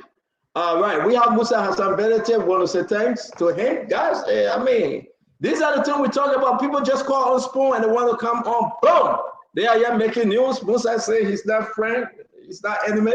He's for the Liberian people. I want to say to all of you, thank you for joining us as we get into Zico Abada Kayo. Every day the people say, what you say? There's one say you are Christ. Another person say you are the Messiah. Another person say you are prophet. Jesus looked at them and said, then what you say? Every day they say, what you my disciple, you bear with me all this time. What you say? You believe in me? Well, you my disciple. You went up there. The people say, oh, he's the Messiah. He's the expected king. Somebody call him prophet. Somebody call him John the Baptist. Jesus said, are you kidding me? Just listen, tonight we're preaching that gospel tonight. Are you kidding me? Cannot get him own crisis. All this here, but what you say? Every day the counselor, the well-known counselor come on the show. Some people say because of Tuesday or some people say because the thing for that. Musa answer should have been, can you, what you say? Then you give me the reason. I don't have the evidence. If I don't have the evidence, I'll say, oh, I read Russell, I read the paper here. 3 months ago, 5 days ago, the how you were going to court, you read paper here. You wasted our time. And this is the same kind of Barbara doing political leader Bronski. Look at him. Look at him. He wasted our time. Look at him when the old time died. You were flexing. Look at him. Liberty Party, the man in green, Liberty Party carry Barbara with the boss of girls there. That man was a woman outside the time. Look at him. Look at him. Show a CDC picture. Show a CDC picture. No. I show you a far Liberty Party picture. Look at this guy. Look at him. What the hell? And he come here and say, people say, what you say, Kayo? Ladies and gentlemen, I want to say thank you again for joining us. This is where you come that we have fun every evening. We love having you, though. It's been a great day. And I hope the day was great out there. Seriously, I do hope that you had a wonderful time out there today. On your hustle, you went out to hustle. I hope you had a wonderful time. Listen, take it one step, one day at a time. You will not finish it in this world, my friend. Have you realized that 1,000 days to God is like but 1 day to man? That is to say 0.004 seconds. So you don't even live 1 year in God's eyes. And you jumping around playing kakaleka. You jumping around playing kakaleka. If 1 day to man is 1,000 days or years to God. Some of them even reach 5 years in God's eye. Even if you're not a year old, you close. You even reach 24 hours in God's eye. You better start that thing. Yeah. You better enjoy yourself, forget what the politics. But I want to welcome you to the Spoon Talk. Share the show, let's have fun. We had a great story today. The GSC report is back on LDC. Adam Sheriff is in the picture again. And I believe that I'm hearing that they're going to meet Joseph Yima Bwaka and give them the final report presented to the president and tell the president with their recommendation who ate the GSC money and the LDC money, who ate that money is bad. It's terrible, man. We talk about Lebanco. We talk about JEP Energy. We talk about Lip Energy. The people making money, but they cannot report the money. What happened? A cartel operation. What happened? We also want to discuss again on this note, but ladies and gentlemen, it is important for you to know that everything we say here, I saw today President Bwaka driving by the group of 77. The children were crying, Papa, we can't eat, we're hungry. President Bwaka so bad, passed by them in his convo. Amen. But if you don't there, the other girl said, my children got nothing to eat. President Bwaka escort and convoy them drove by. Just drove by. I don't know how we explain the one, but we explain tired. Take a little snippet. So I see you say, while I will go to school, our children go to school, they don't have time. You got children? Child. You got a child? Yes. Wow. So how you got there this morning? Because you live distant. I'm going to get the full money. So I was supposed to eat for the day like I used to pay my way. And now my parents are sitting waiting for me. to come. After days I go pass them around when the people feel for me, they give me their $5. When they finish causing me over it, they give me I carry they go eat.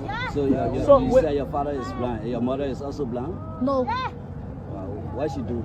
My mother not doing nothing for living. She's not doing Because no money.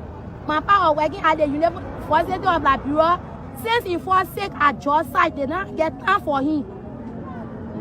But have you guys tried to reach to the University of Liberia? We reached there when the man go there, they can say nothing. The woman like over the payroll now, she said she was coming place the money back on the payroll. And then the man was expecting a pay the 10th of this month.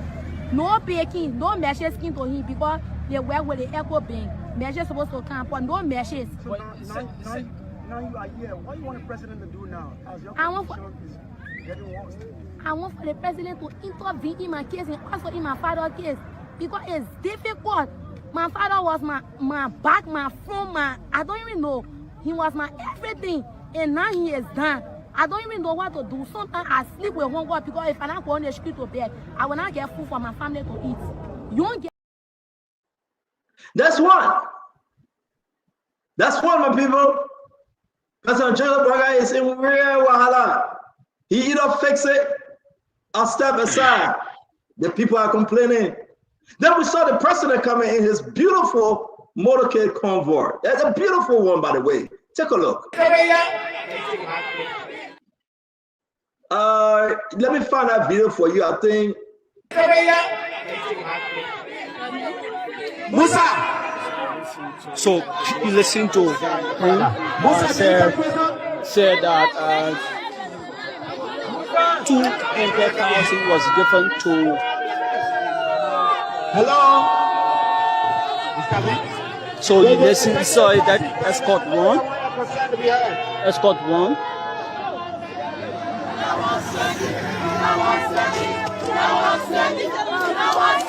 Okay.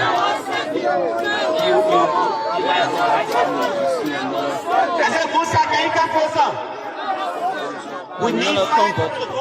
Presidential comfort.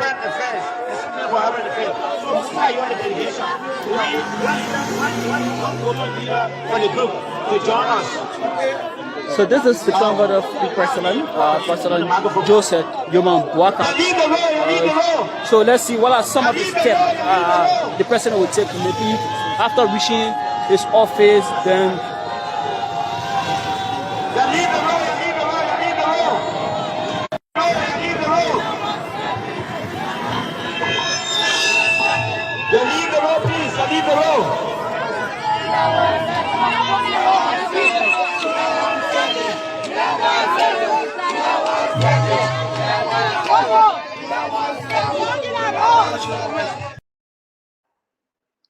there you have it. There you have it. A lot is going on out there. Want to welcome each and every one of you. We have Glennie JJ, who is not a sedition. We have Winfred Russell, who is not a sedition. We have Emmanuel George, who is not a sedition. We have Conor Bagbala, who is not a sedition. We have Conor Remy Gray, who is not a sedition, and Stanton Witherspoon. We have 6. Then we have Johnson, Chelsea, and Asido, who are the only 2 sedition that we can identify because I don't believe Kanye is. So it's like 6 non-sedition and 2 sedition. Now we have 6 non-UPIS. Maybe if somebody can identify the us to anyone on the show to be a UPIS, let us know. Glennie, Winfred Russell, Emmanuel George, Kano Bagbala, and that of Conor Remy Gray. They are not members of Unity Party, but yet and still, we do our best to balance the show. I want to welcome each and every one of you. Share the show. Let's have fun today with the discussion. The first thing first, Winfred Russell, let me come to you. Disabled Group of 77, they took to the street. They said, we just want small thing. It rained, it's rough. But the object, the president convoy drove by. They were crying. Papa, we just want to eat. It's rough. We beg, the cost of the girl for $5. Just talk to me. Let's put some, here one thing in this. The president, I want to understand what later on the president said, so I want to talk to them. I'm still investigating the assertion, but the president convoy drove by and the people left, the children left in jail, the disabled left in jail. We're talking about what in the budget for them, and the vice president office, what is he doing? We're talking about it, but those group left in jail. Talk to me, Brother Russell.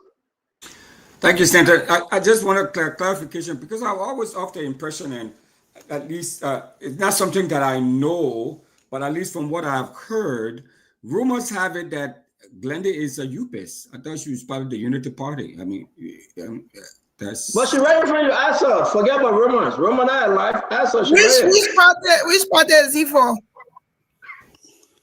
The party of the Republic of Liberia.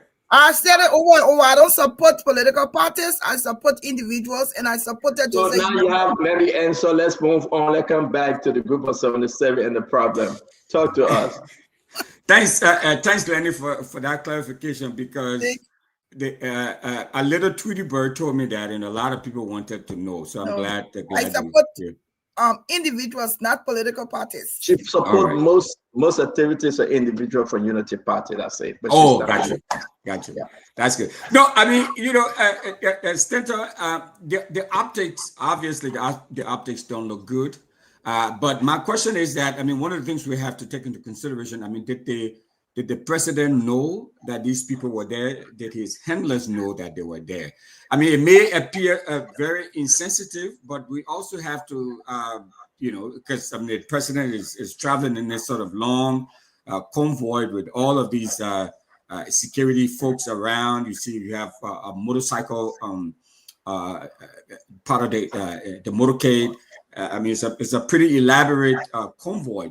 So my question then is that, I mean, to the reporters who were there out on the field, did the president know, or did his handlers know that these folks were there, that these folks were calling his attention? Because it looks bad. I mean, it looks really bad. It looks really insensitive. But if the president did not know, or if his people did not know, if no one brought his attention to these folks who were there, who have gone there purposely to see him and talk to him, then that's a whole different thing, right? So I think we need some clarification. But on the face of it, just by looking at the video, it does not look good at all for the president. It looks very insensitive, and we need more information as to what was going on there. All right, let me bring in Glennie. Glennie, yes, Glennie, let's hear you.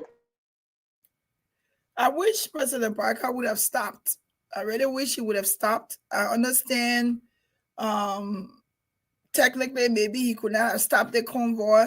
I'm pretty sure that people at the mansion seeing the convoy coming would have known that those people had already gathered there.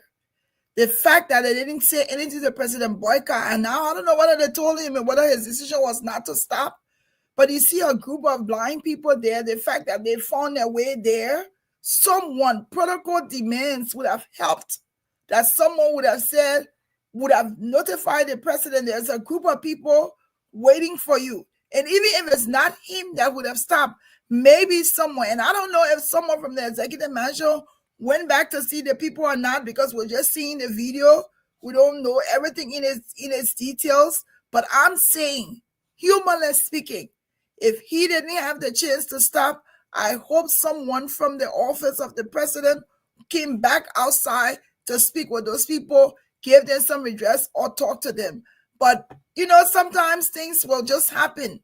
It would have been nice to see the president stop and talk to them, because some of them may have come from a long way, like we heard the young lady say. The food money she had to eat, she found her way there. So I don't think this was just a sporadic thing. I think it was something that was planned, and I'm pretty sure that somebody from that mansion may have known that they were gathered there and they could have seen those people. And I hope that if he didn't stop, that there was somebody from that mansion who went back to talk to those people and maybe hear their concerns so that they'll have a meeting with the president later. But it doesn't look good. But I just hope that their going there was just not in vain. And you know what, Glennie? We are getting new development on this, because when we raise this issue, somebody just told me, right? And I will hold that yet because I want to confirm. I'm not saying it, But if you just join us, share the show on WhatsApp, on YouTube, on Facebook, on all your social media outlets, I want you to understand, what you see, you decide. I remember it was Madame Salif, right? It was when some group went to protest, somebody correct me, she stopped, she paused, she walked to them, she addressed the crowd, she got back in her car, she left. And, you know, it was beautifully done. But to see the motorbike, the entire convoy just driving, and these are not ordinary protesters, by the way. They are blind cripples. It reminds me about the Good Samaritan. When the high priest passes by, when the teachers of the law, they went by, and all the people that call themselves churchgoers, they turned their back on the guy on the sideway begging for help after he was robbed and beaten. Guess what happened? A Good Samaritan turned to him, took him to the hospital, paid the bills, and checked on him. These are the blind and cripples, the handicapped. They call them the group of 77. They went to see the father of the nation. And the father of the nation drove past them. I was still And the father, wait, Mama, we'll come to you. I'm getting information, I will lay it out, we'll get there. And the father of the nation drove past them. Did they send somebody else later on? When we come there? Good question. But if you just joining us, let's play this again, then we'll go to the rest of the team. Musa. So you listen to him said that 200,000 was given to. Hello. So you listen, you saw that escort one. Escort one.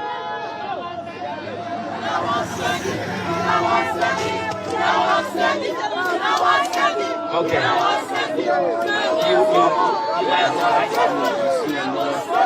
Musa, can you come closer? We need comfort. Presidential comfort.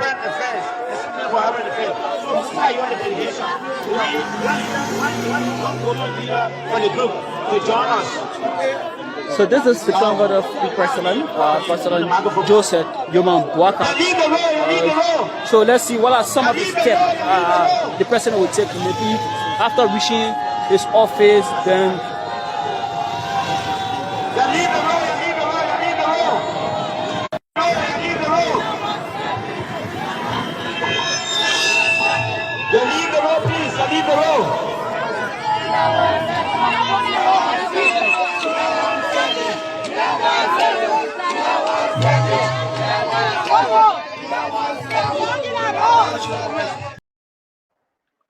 Let's hear you, Jefferson, Emmanuel, Colonel Remy Gray, and Isaac Doe. Jeff, let's hear you.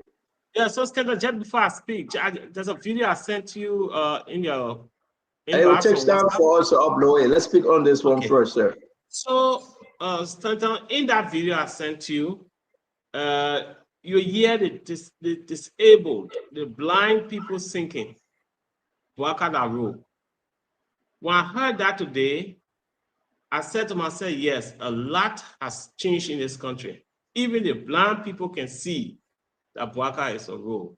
So, I mean, it was disheartening today that even the blind people have experienced the difficulties in our country. And yes, we agree that the group of 77 is under the vice president's office, but they went to the president's office. These are challenged citizens of our country. They should be given the most attention. And to see what the president did today, it was completely disheartening.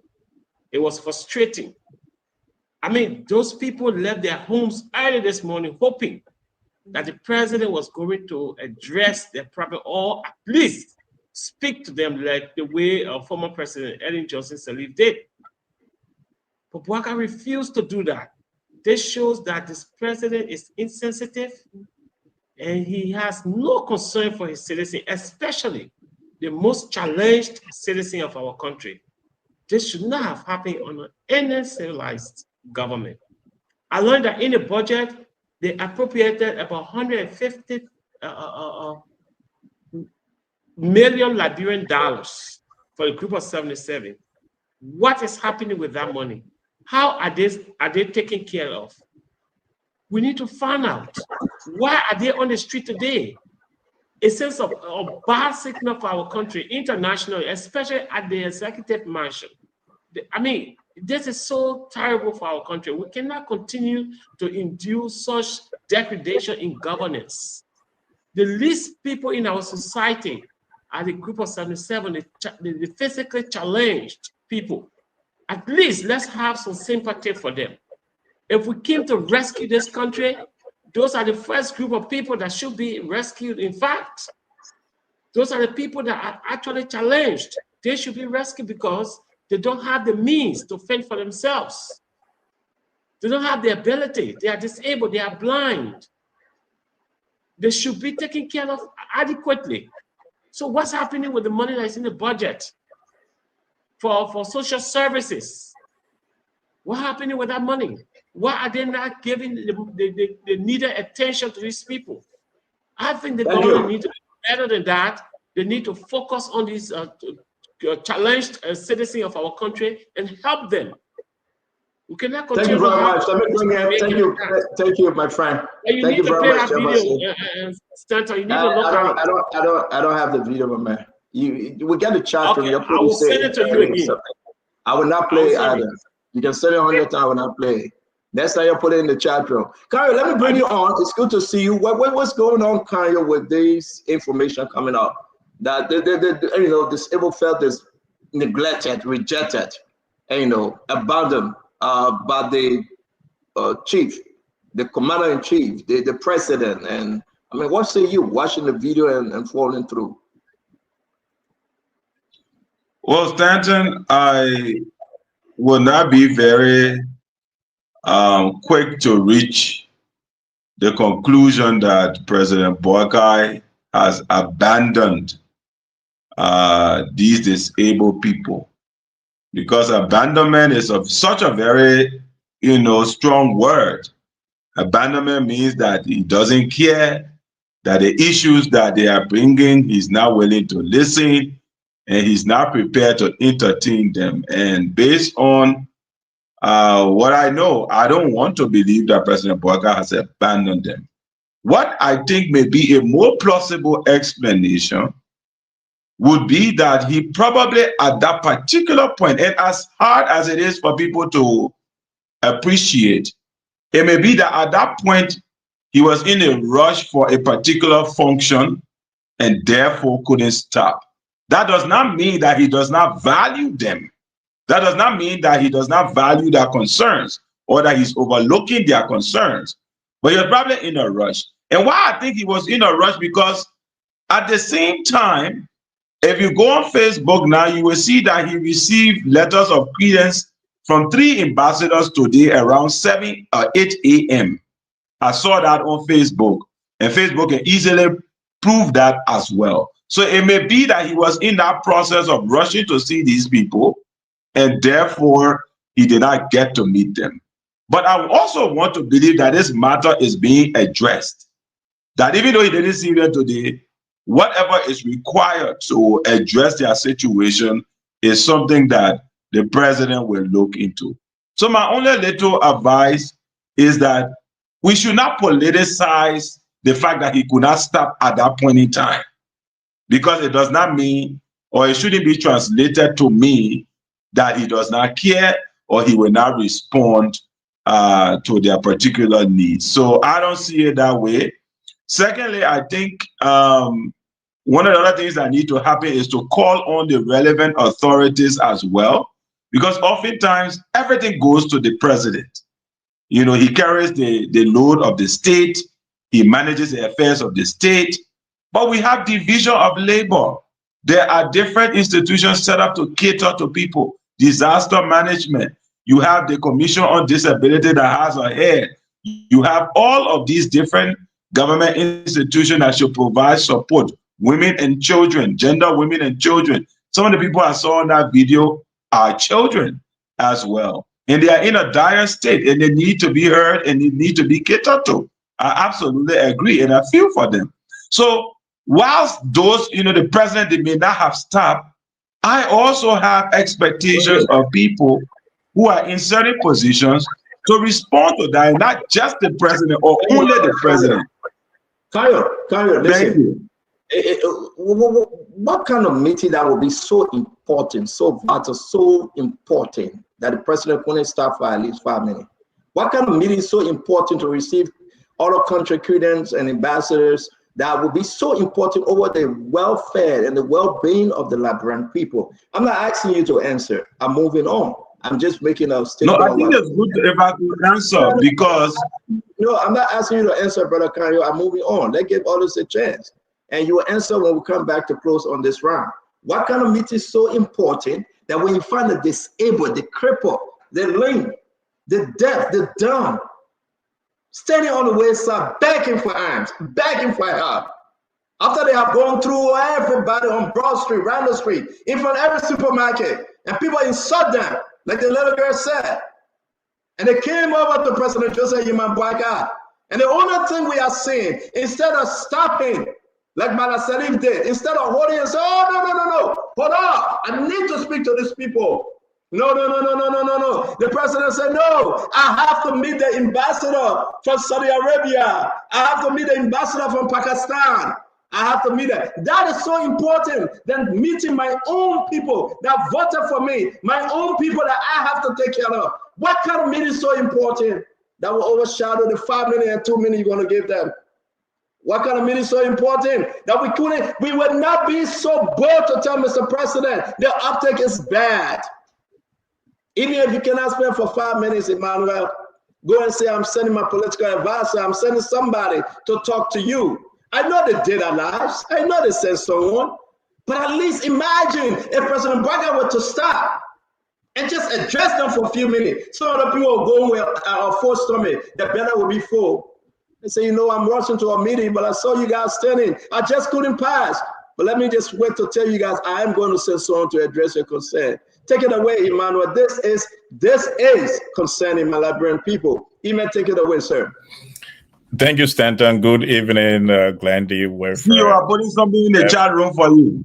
Conor Gray, ASIC, and my learner brother, Councilor Bala. CEO, I really like my learner brother, Councilor Bala. He ended his argument last night telling me that I can speculate. Now he starts his argument with the deep in speculations. I just like, but let me make this point. There is something we call networking that many of you may have heard about. For 12 years, the current president was the vice president of Liberia. He had complete oversight over the group of 77. So he had some form of relationship with that institution.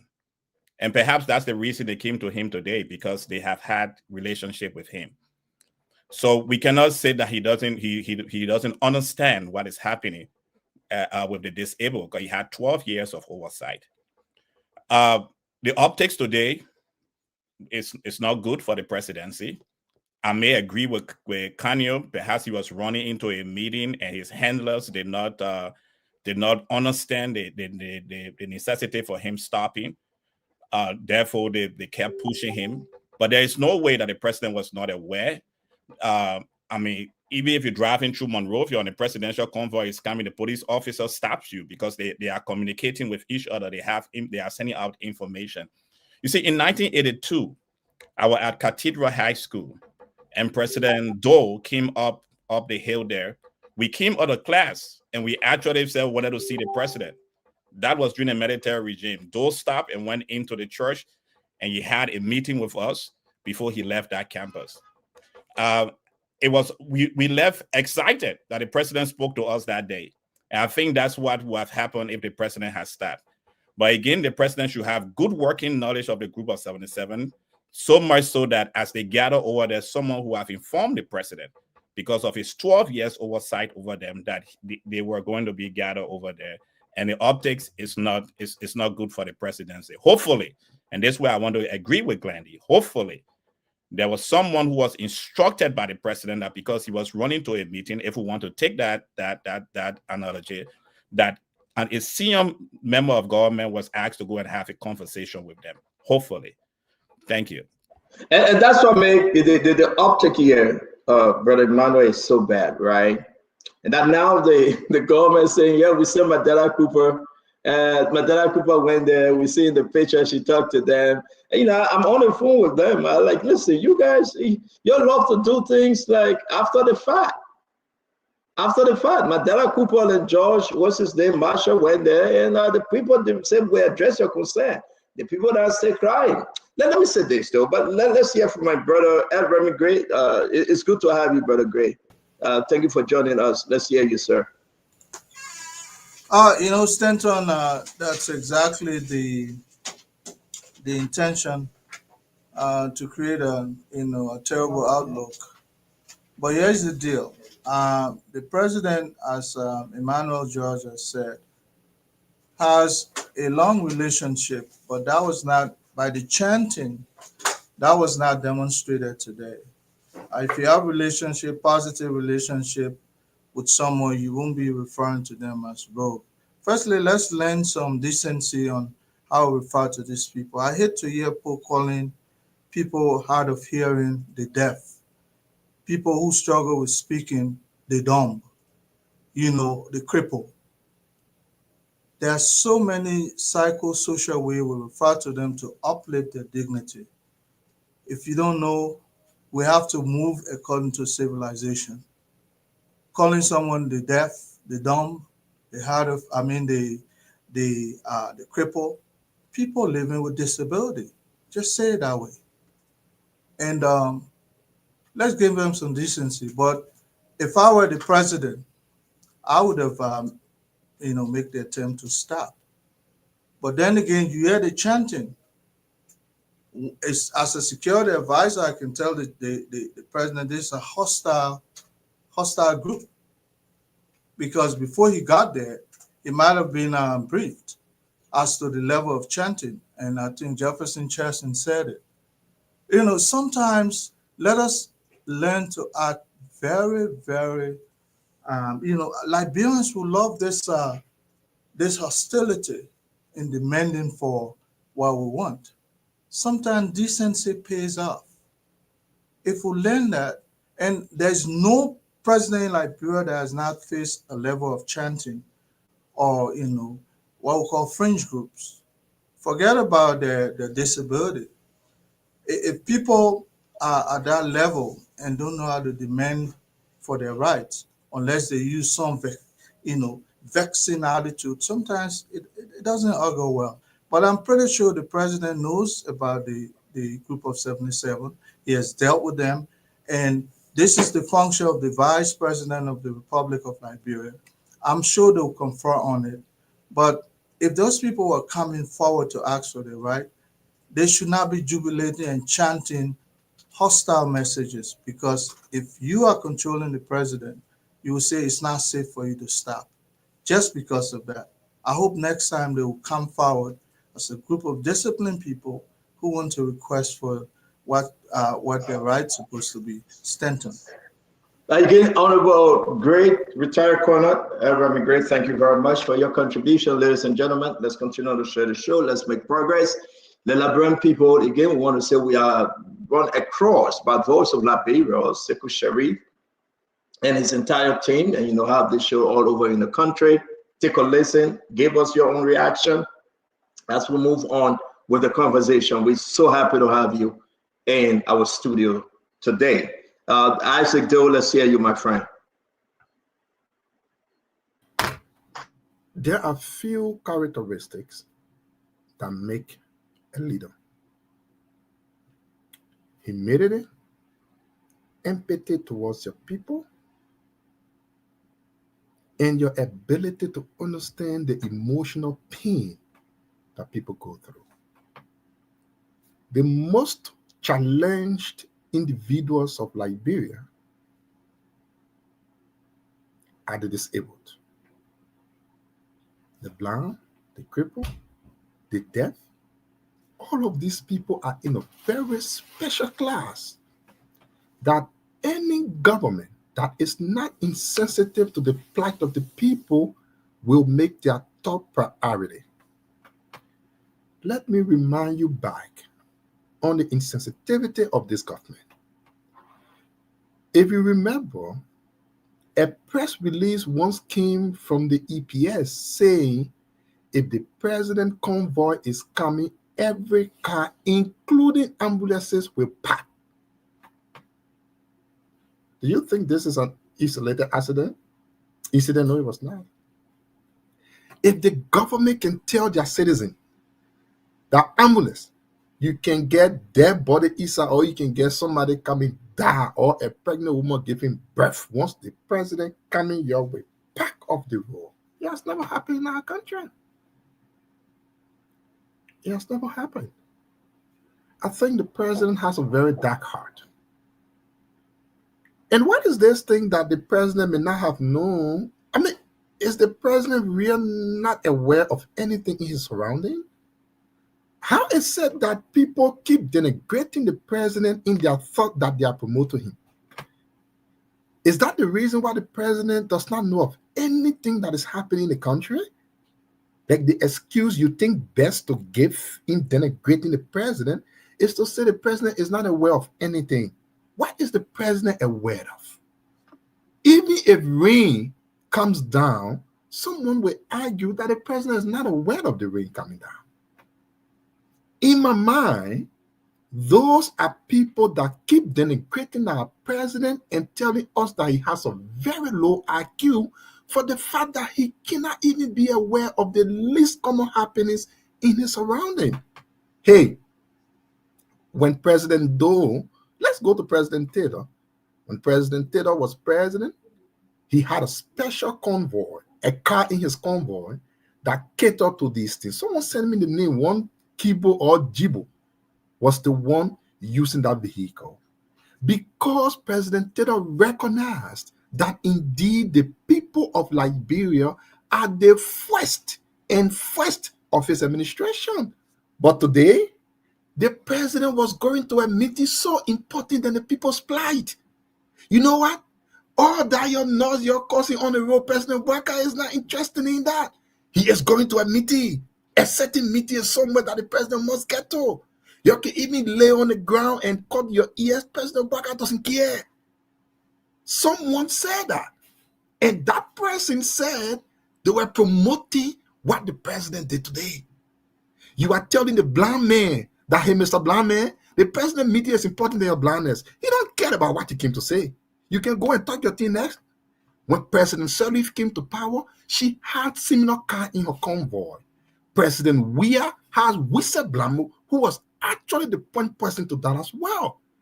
There is a KMTV news article that quoted one of the disabled persons saying President Bouaka saw them, but the president did not care. This is an attitude of a person with a very dark heart, and I think the president needs to realize that he is president now. The president needs to clear off his heart. You cannot have anger on your heart every day as a president, man. The president needs to change and clear up some things. Thank you, Isaac. Let's make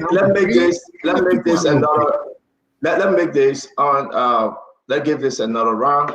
Again, we have a lot of story to tell. So when you're speaking, just realize that you gave me your one and final shot. You guys know today is Tuesday. It's the day to go do Bible study, but we want to welcome each and every one of you. Thank you for joining us while we make progress. Some of the video, yes, indeed. What happened? The Assistant Minister for Internal Affairs, Mark Jabate, he went there. Let us know back.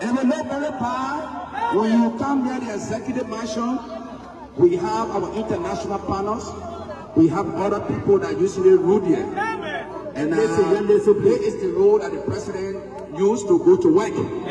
If you're around here, people see the police people around you, people here, I think it does not send good signal to us as a country.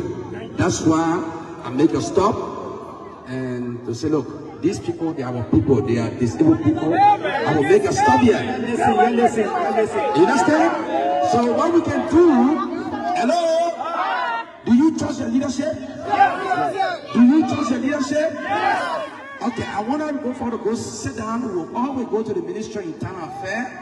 We sit there. Just give me names. The names you will give me, I will take that names to the executive marshal today. We will show your time, maybe today or tomorrow, so your committee can meet the president, and the president will listen to you people. It's two you people vote that make President Joseph Boakai president today. One of the best ever from Mark Jabate to even start. This is Mark Jabate who has started. And what after they were all in the combine, all this thing, maybe. I hear when people come on the show and say maybe. If you don't know, you don't know. Just say I don't know, I pass. But intentionally, you know when you say maybe, probably, maybe. I mean, you can't say problem maybe when we discuss a serious issue. The president didn't start. There's no problem maybe. Meeting the ambassador from Pakistan, seriously? Getting credentials from people that are all over and that come. They could wait. They could have waited. They could have waited, Emmanuel. They could have waited. No way, nothing. The president was going to have his say by stopping and speaking to the Liberian people. They could have waited. How dare you can say maybe, you know, the president was rushing for a meeting. What meeting is so important in the lives of the Liberian people? Is it an NSA meeting? If we agree what the executive marshal say, the president will be getting some, you know, thing from these ambassadors that come to show face. 2 minutes, President Boakai couldn't wait for those people, at least to talk to them. This is an embarrassment, folks. Then after it was all said and done, Mark Jabate had to go and tell the executive marshal. They were looking through the windows. They opened the windows, they were looking. Then Madera Cooper came out. And, you know, Madera and the other guy they called George, what's his name? I forgot. I don't know if I have his picture. You know, George Marshall, they came up and they said, yeah, we listen to Mark Jabate and we tell the president X, Y, and Z. And for 7 seconds. The senior political advisor to the president. Thank you. All right, but I need you to move the chair for this one now, yeah? Okay, thank you very much. I need you to move the chair for in the sun. You'll take it very much. That's it. Man, trust me. Trust me. This should have been done differently. From one Wahala to another. But these are the people, I gotta go there, and I know you will get back with me, that sit in the air-conditioned offices to plan a building a party headquarters all over the country. After they have turned their back on the group of 77. So let's move on one step further. Like you were saying, Winfred Russell. Who taking care of the group of 77 Winfred? That's the office of the vice president. 200,000 went in it just for the 2024 budget alone. Around 200,000. What? That's small money. But at least what become of it? Around 200,000. Did they receive the entire 200,000? I doubt. That money was allocated. All of this money were allocated. 200,000 almost. Were it given to them? No. Nothing. You go ask them what did they do with the 200,000? That's Vice President Jeremiah Kuhn office. That Jeremiah Kuhn office, the office of the Vice President. Joseph Yima Boakai ran this thing for 12 years. Under the office of the Vice President under Joseph Yima Boakai, 12 years. Go look at the group of 77 headquarters. It's leaking, it's dirty. People will say that Joey left it like that. We'll face it. Not Joey again, that all kind of mess. Guys, let's move on. I want us to move on. I beg you. We got to do this in chop, quick. If you want to talk about it when we come to you, we have played the video, you decide.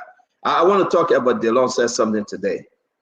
Yes, I hope we can transition. I mean, we got to run through this thing like crazy. We got to allow the story.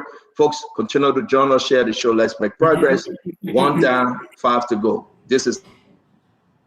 I'm not going to opinionate. At least there are more than 20,000 work permits out there. More than 20,000 jobs out there that Liberians are available to do. Without political the New Talk income, Mr. President, the Senate, the civil police, especially us for the rescue government. Our people say we move. Say what? 1 minute, 1 minute. No, sir, that's not 1 minute. Our people say we need. I beg you, Senator Moise. I want to land on something here. Even if you get 5%, the sex that you get, they say you mean. Even if the 5, so they just say, no, maybe you're not lucky. I don't get something from that person. The general perception is a public official, especially with American people, they mean.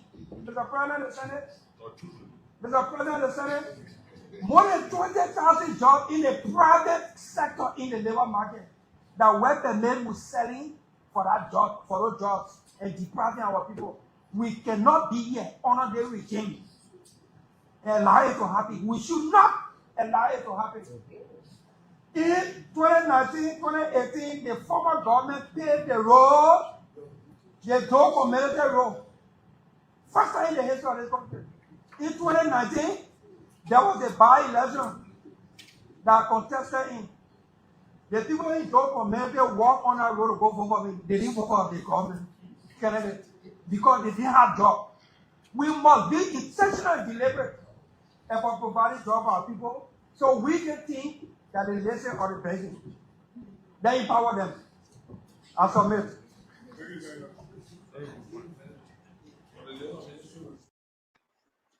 Let us discuss this beef between DeLong and Cooper Crabb on the work permit. It's very important. Cooper Crabb reporting that since taking over, he has saw a lot of work permit, that they have increased the fees on work permit. A lot. Do you think giving the Liberian people job, as DeLong said, to work permit foreign national coming in the country just to make money, that's the way to go? Roberto, you serve as a councilman, former councilman. How does this work in the interest of the Liberian people? Where do you think we're going to balance this? Taking the Liberian people job and giving it to foreign national.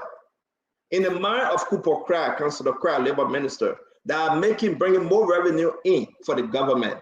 But hey, the job belongs to the Liberian people. The long argument, what do you think? Thanks, Senator. I was side with Senator Dillon on this one. I mean, for sure.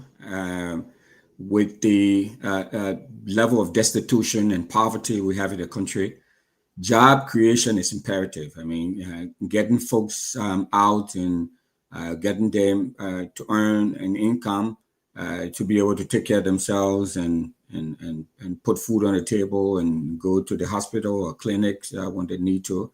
I mean, those things are important. I mean, last time I checked, the labor ministry was not necessarily responsible for bringing revenue into government. It was not a big revenue generating entity. It was there to work with businesses and look at the environment, the landscape, and see how best jobs can be created, how best they can come up with policies to ensure a level playing field where companies can thrive, companies can do well to the point where they will be able to hire more people and keep them higher, and keep the jobs sustainable. I mean, those are some of the things that when I think about the Ministry of Labor, I mean, those are some of the things that I think about. You referenced my time here on the City Council. I was Vice President of our Economic Development Authority, the EDA, and one of the things we were responsible for is to ensure that we can create jobs. We can ensure a pretty smooth business environment, a very supportive business environment, so that when the businesses are thriving and doing well, they can hire folks, and once the folks are hired and being paid a livable wage, things can be good. So focusing a lot of attention on job permit fees and collecting fees from job permits. I don't know if that's part of the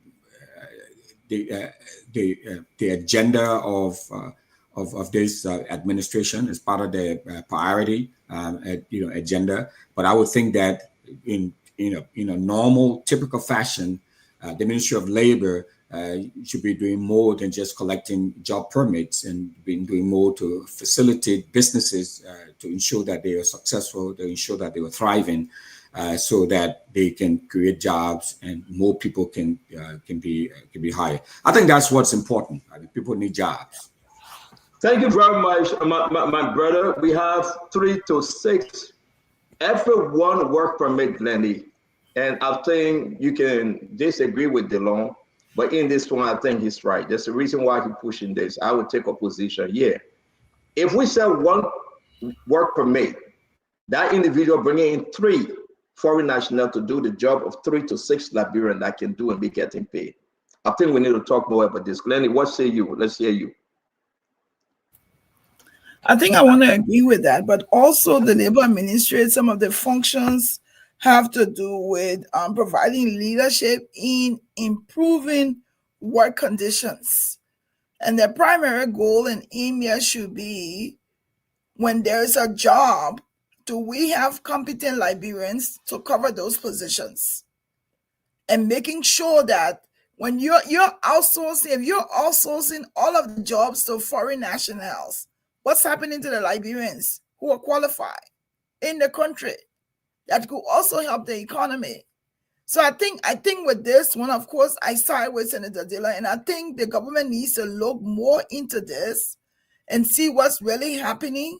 But definitely, you can't have a job where you have foreign nationals occupying, and you have qualified Liberians, and you're not giving them the jobs.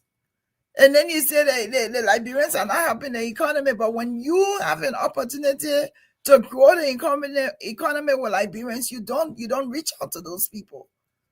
So I think the focus should not be only on the foreigners and selling work permits, but give it to ordinary Liberians who can fit those same positions. It's like Stanton said, you give one foreign national a job, and he has to employ people. Who you think he's going to employ? And if he were to employ Liberians, he'll probably be getting more money and giving Liberians less than he will give another foreign national that he's going to hire.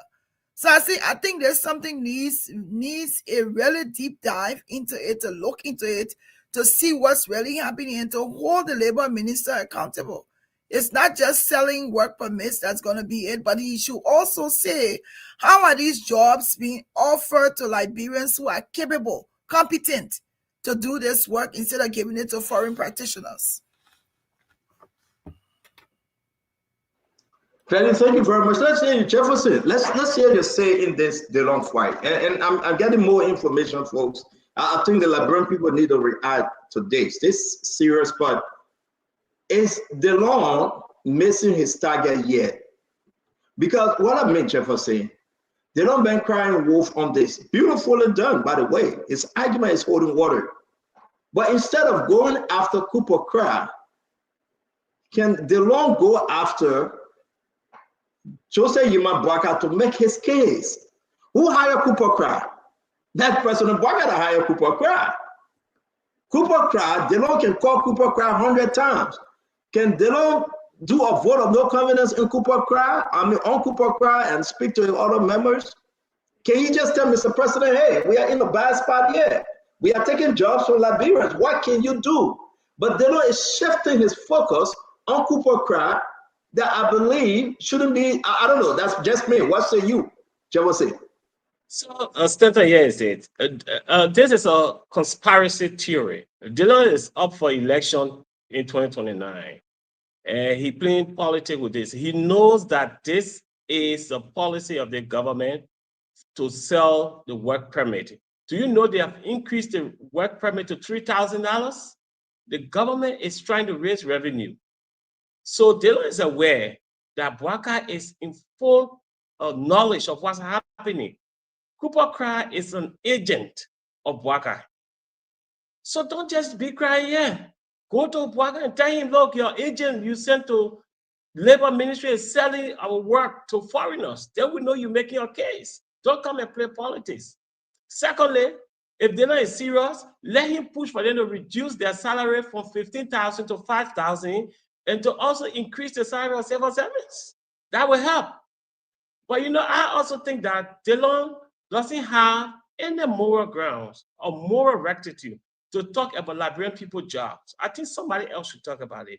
He's a supporter of this government. He was there and supported that this government fire over 6,000 Liberians. He took jobs for over 6,000 Liberians. He said they were seditions and no supporters of this government. How come today, Dillon, you want to play politics? How come you want to plead for people that don't have jobs? That doesn't make sense. Dillon just trying to play politics because he knows that 2029 is around the corner and you'll be up for election. He expects that these people will vote for him. But this government is fully in consent with what Kufuor is doing at the Ministry of Labor in selling the work permits to foreigners because they want to raise money. And this is terrible for our country. Look, the unemployment rate in our country is so high. Why are we bringing foreigners to do jobs that Liberians can do? Before you decide to bring any foreigner in this country, you should advertise a job. Advertise a job. Then Liberian apply and see that you can't get any qualified Liberians to do the job. Senator, do you know even in the supermarket, we have Indians that are accountants. When every year, every quarter, I don't know how many thousand accountants, they are bookkeepers and they have work permits. How is that happening in our country? When our people graduating from university don't have jobs, nobody should say, oh, a happy honor your government. No, that's not the point. You came to rescue. Let's focus on what you can do for the people. You came to rescue, so do the right things. Stop selling the permits, and you have increased the cost of the permit. So that tells you that you want to validate the people buying more permits and bringing in more foreigners to do Liberian jobs. And this is terrible. These are some of the things we say that nothing has changed. I think things have gotten worse in this government. So they don't stop playing politics.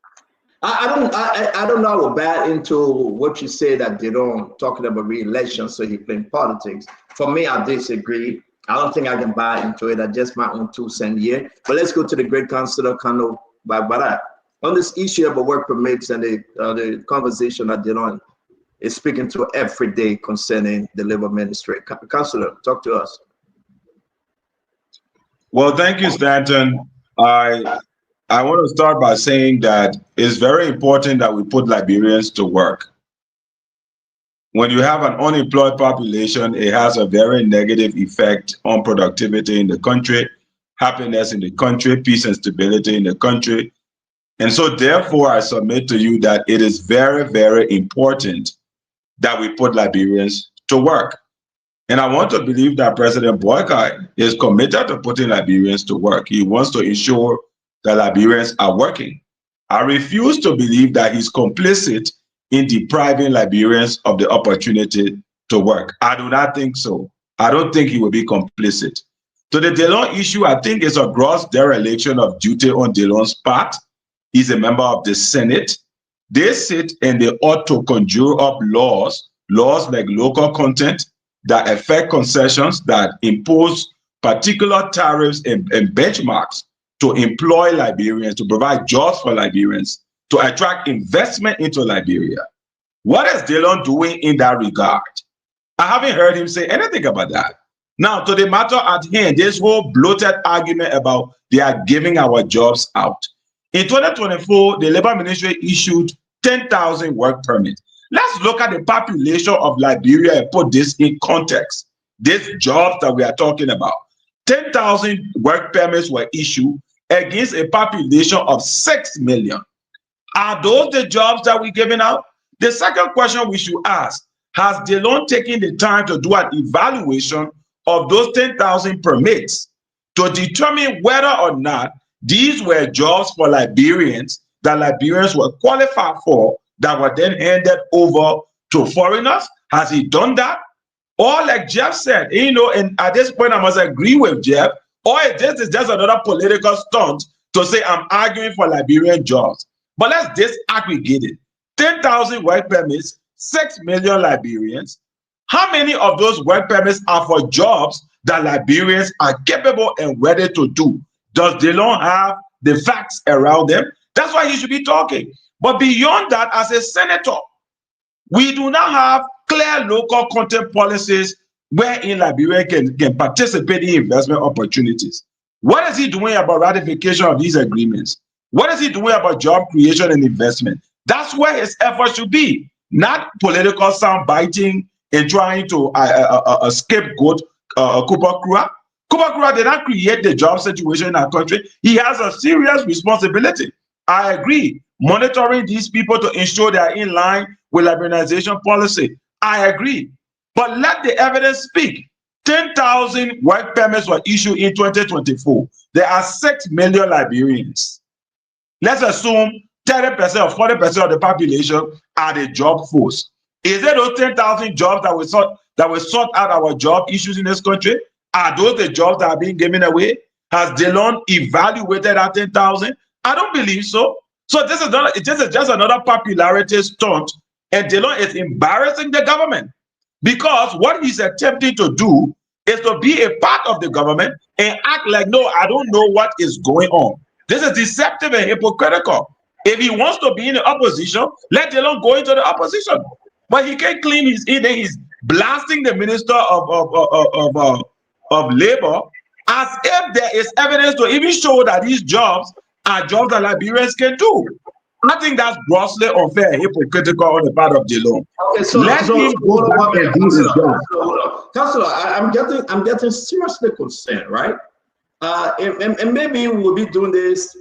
We cannot anyway, because every day bring up his own new story, right, Russell? But for you to come and say you don't know, I hear when you say you don't know. When a councilor enter the courtroom, like the court of public opinion, like Spoon Talk, don't never say I don't know. And limit the argument. And I think if you say I don't know, I think it's just not a fair argument to make you have a stronger position. You don't know what? Cooper Crab appeared before the Senate. He presented all the documents. I can criticize the law, but I disagree with you on attacking the law on this one. And it's good. I'm not attacking Delon. I'm evaluating his statement. No, Delon attacking Kuba Kura. No. Chief, one at a time, Chief. Delon is making an argument here. I do not support Delon on all of his arguments. But this one to say, well, maybe he's doing it because of election, insinuating like Jefferson Chesson just did. I can understand Jefferson Chesson. He's not a centrist. But you've been selective again, and you cherry picking who you can support in United Party or in the rescue government. I personally want to attack you on this one. What have Delon said? Wait now, Chief, wait. What have Delon said? What have Delon said that you disagree with? Delon, this is how you made it clear. Delon is very clear. They called on Cooper Crab. He came. He presented the document, the outline, line by line. What kind of job? What kind of position? And Delon make that argument. So for you to say, did he do that? Where's the analysis? For you to say whether they don't have called Cooper Crab, I am shocked that you didn't know that he had already called Cooper Crab. No, I didn't say that, CEO. I did not say that. Well, you leave and we come back again, my man. That's why everybody got to talk at home. Emmanuel, let go. Yeah, I just want to correct the employment population of Liberia is 2.5 million. And with this employment population that we have, we struggle to put our people in the skilled job. Last night, I shared that 90% of the employment population is in the informal labor sector. And when it comes to the formal and skilled sector, employers find it difficult to employ Liberians because, quote unquote, they believe we are not qualified enough. So I agree. I totally agree with Senator Delon on this point. Understand that I worked in Nigeria for 11 years. And every year I had to go to renew my work permit. And I had to sit down before an officer to convince him as to the reason why a Nigerian is not doing the work I'm doing. Every year. And I did that for 11 years. When I came back to Liberia Standard, I had the opportunity of leading one of the big INGO in the country. And I had the opportunity to chair 60 INGOs in Liberia. Whenever I chaired my meeting, there was only 3 of us Liberians. that headed those institutions. When I travel to Kenya or Senegal, you don't see those things in those countries. So I agree with Senator Dayton. It's time for us to prioritize Liberians. I will end with this. In 1992, I think I shared this before. In 1992, when President Jerry John Rawlings opened the communication skills to privatize radio stations in Ghana, a Liberian, Weber Stopperfield, was the first. He should have been the first to get a license, but because he was a Liberian, he was refused license in Ghana, and that license was given to Joy FM, which became the first private radio station in Ghana.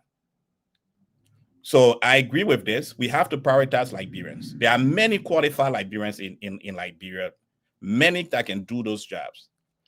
Finally, a few months ago, when we had a situation, I think B Mountain situation with the driving of those heavy duty materials, I interviewed someone from B Mountain, and this gentleman was the one who trained drivers, but yet them still, he could not be made supervisor of the drivers. The supervisor had to come from Turkey or Pakistan, when you had a Liberian who was the trainers of trainer in that institution.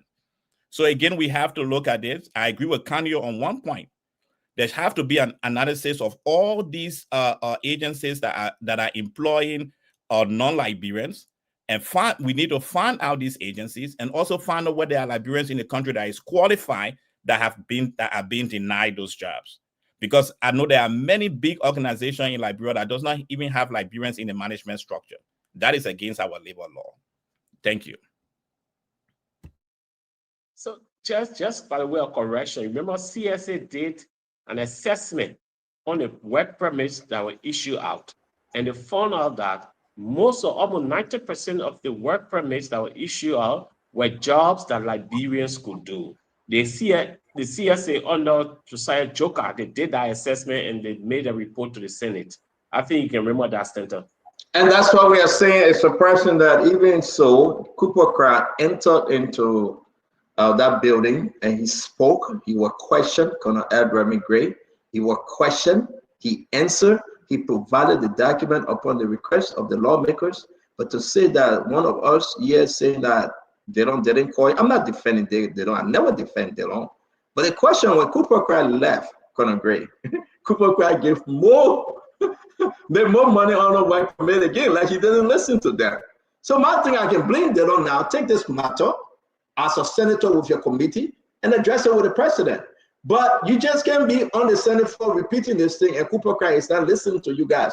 You guys have one thing they call oversight, right, Colonel Gray? I mean, I've been following this.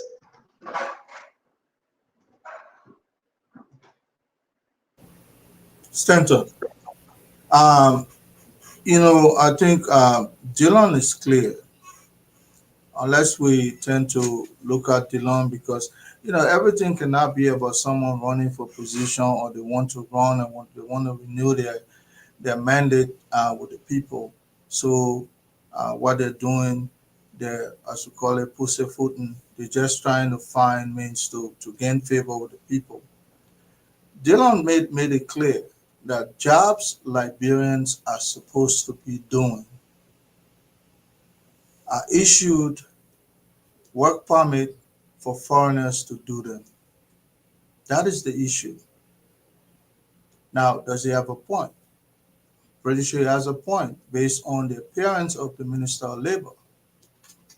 They went step by step to see what Liberians are capable of doing that others who are non-Liberians are doing. And what's so difficult about that? Emmanuel illuminated his own personal experience in a fellow African state, Nigeria. Now, go back, and he went back to Ghana.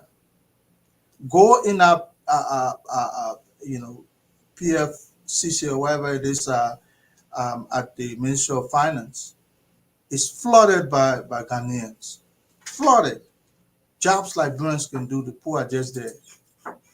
And, you know, if we continue this way to treat our own on what they deserve as citizens, then Stanton, we're not being fair. Whether or not Dillon is running 2030, 2090, that is not the issue.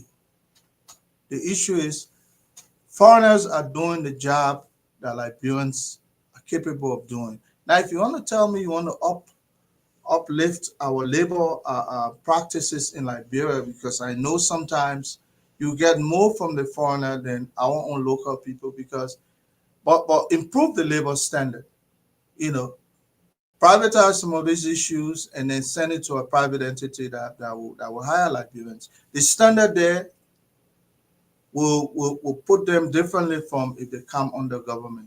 You can do that. But at the end of the day, if the law requires Liberians to do certain job, we cannot give it to someone because they're paying $10,000 for a work permit. It's not fair. It is not fair. We can go to Pakistan and then go take jobs that we can go to China and go do job, that are spelled out in their law for locals, and they give it to me. No way. So I think we have to work on that. Whether or not we love Dillon or not, he's raising a point, and that point is germane. Why are we politicizing this? Whether or not he wants to run, that's his own prerogative. Other people are running. People were there 6 years. Did nothing for the people they are running. Why didn't you, Mr. Thank you, brother. Great. Anybody can run, but that's not the issue. The issue is let Liberians do the job they're capable of doing, and they're allowed by law to do, and not forget about whether somebody is running. It's so absurd. Thank you very much. To that center. Thank you, Conor Gray. Thank you, Conor Gray. I said, let's hear you on this issue. No, let's be fair here. I personally believe that Senator Dillon did not do any good at all when he said that United Party should not work with Brother Kanyo. Kanyo is a good man. I think United Party should work with Kanyo. Because of that, Brother Kanyo has totally forgotten about life. Say that again. I missed that. I missed that. You said what Dillon said? Senator Dillon said that United Party should not work with Brother Kanyo. When he said that, he knows what I'm talking about. It's true. This is a fair truth. I'm saying on the radio. Guys, wait. Dillon said that? Oh yeah, he said he believed that Brother Kanyo is not stable politically when it comes around to get anything. So he didn't really think that United Party should work with him. Because of that, Brother Kanyo is so angry that he forgot about life. The mayor is insulting Liberians, that Liberians are so, I don't know what, that they can do certain jobs. The mayor is a lawyer, but he doesn't know what happens in the country. President Waka, CSA director, said more than 7,000 of the 10,000 jobs issued were jobs Liberians could do. Why would Senator Dillon come and say UP should not work with Brother Kanyo? Right now, Brother Kanyo not angry now, just saying anything now. Brother Kanyo not even thinking about what he's saying, he's just saying it because Brother Dillon said that. Hey, I don't care about Dillon. Dillon does not support the UP. But what is Dillon saying? He said, look, this government is not giving no job to the people. And start on there is something critical Dillon said in that particular clip, but probably people didn't catch. Don't say I will play. Don't say I will play. Don't say I will play. I beg you. I okay, good. Yeah. Let me hold it. That is very important. And listen, I don't care about Dillon running. I'm not going to vote for Dillon. He's not going to win. Nobody talking about running here. Dillon came and said, listen, you're saying the job because you're saying the job that the people are supposed to do because you want money. But Brother Kanyo is saying, what is 10,000 jobs? Liberia get 5 million people, so 10,000 jobs small. Dillon, why you did this? Why you say you should not work with a brother? Every single job is important to Liberia. How can you tell because the country got 5 million people, so 10,000 jobs ain't nothing? It should go because the job should be 1 million first before we talk about it. Why? And again, I will end up by saying, I don't blame my brother. You know, the brother is a good brother. I don't blame him. Had Dillon not said UP should not work with him, the brother will not be saying this. The brother will be thinking straight. But Dillon came on and said, UP, can you come around? You shouldn't work with him because he's coming, so the brother now he's just saying anything. Even when Dillon come and say, oh, you don't help everybody with houses, kind of say, no, don't build no house a bar because they don't say UP shouldn't work with him. And these things are not good. They are not okay for our country. United Party came with a promise to provide job. With that promise, United Party has taken away jobs. Not a single public sector job this government has brought on. Now, the little places where people should have scratched their little self, They're selling the things around. But then someone said, no, it's not 1 million, it's only 10,000, so it's okay, plenty, 10,000, plenty, it should be 1 million. I'm shocked. I'm shocked that I'm shocked. I'm totally shocked that they don't say UP shouldn't work with. I don't know. I'm not seeing any post from Senator DeLong. Have you guys seen any post? If he doesn't confirm it, have you guys seen any post? But no, I'm not saying lying. But because of that, you are saying that the reason why our brother, our learned councilor here going against it on then is shocking. It's just in part to what we always tell the Liberian people. We should do this for country. Bill Stanton will do this for country and say, I don't want anything in return. But let's get back to the conversation on the floor. It's a bad thing. It's a bad thing, but everybody needs to know, why is Cooper Craft selling work permits? Who authorized him? Who is feeding into him to sell work permits? How much have he generated? He make a lot of money, by the way. Is this money going in the government account? So my only issue with DeLong, if you think that is wrong, do us a favor. Get the president involved, Brother Russell. That's my issue.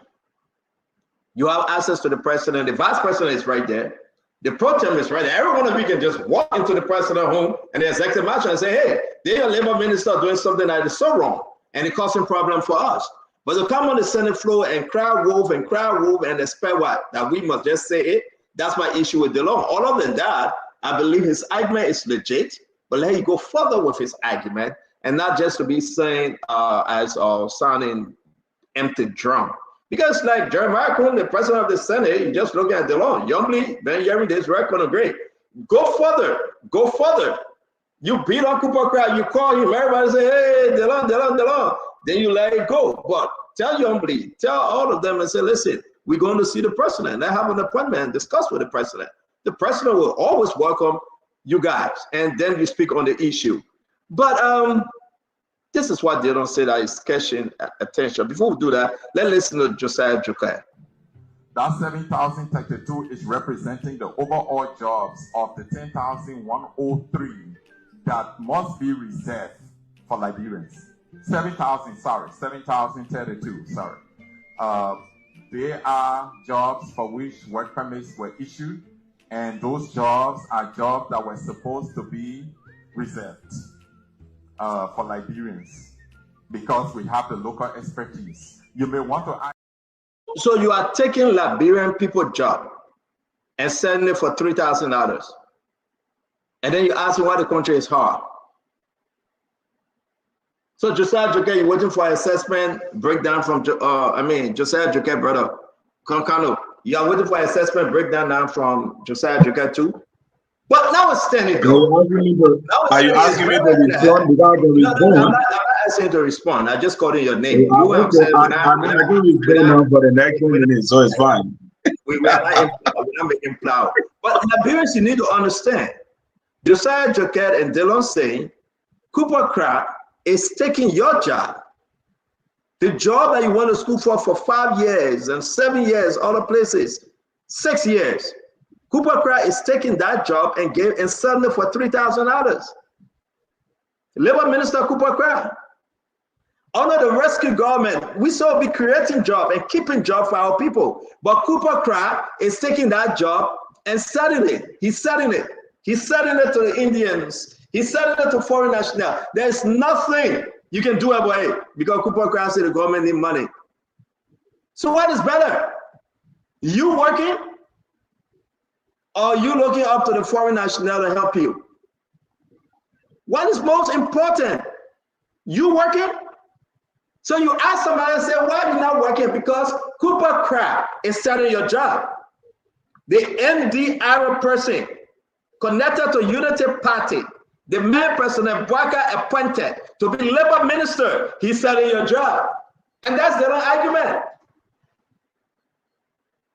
I mean, not me saying it. Cooper Craft is selling your job. Not me saying it. The reason why you cannot get that accounting job, you cannot get that gasoline pumping job, you cannot go for driving, you cannot go in other places, in other industries to work. When you go there, you see foreign nationals, the Pakistani, the Indians, the Lebanese. It's okay for them to come and work. But Cooper Cry is taking the job from you and giving it to them for $3,000. So if you get $3,000 United States dollars, go to Cooper Cry and buy the job from him. This man, Labor Minister Cooper Cry. So we cannot create any job, even if those jobs are created. The law is telling us that Cooper Cry is saying the job. Josiah Joker is saying Cooper Cry is saying the job. That's the reason you're not working under the rescue government, and you will not work for the next 4 years. You will not work because when they create a job, when they find a small asylum meter in other industry, Cooper Cry will say that job, he will not give it to you. So you got to go, you know what you got to do? Go to India and be an Indian and come back. Go to Pakistan and be a Pakistani and come back. Then he will sell the job to you. If this is not concerning that your children went to school, but this government cannot give them job because the person they put there as head of the labor department, the Minister of Labor, selling the job. Oh my God. I wish you luck. Cooper Cry is selling the job.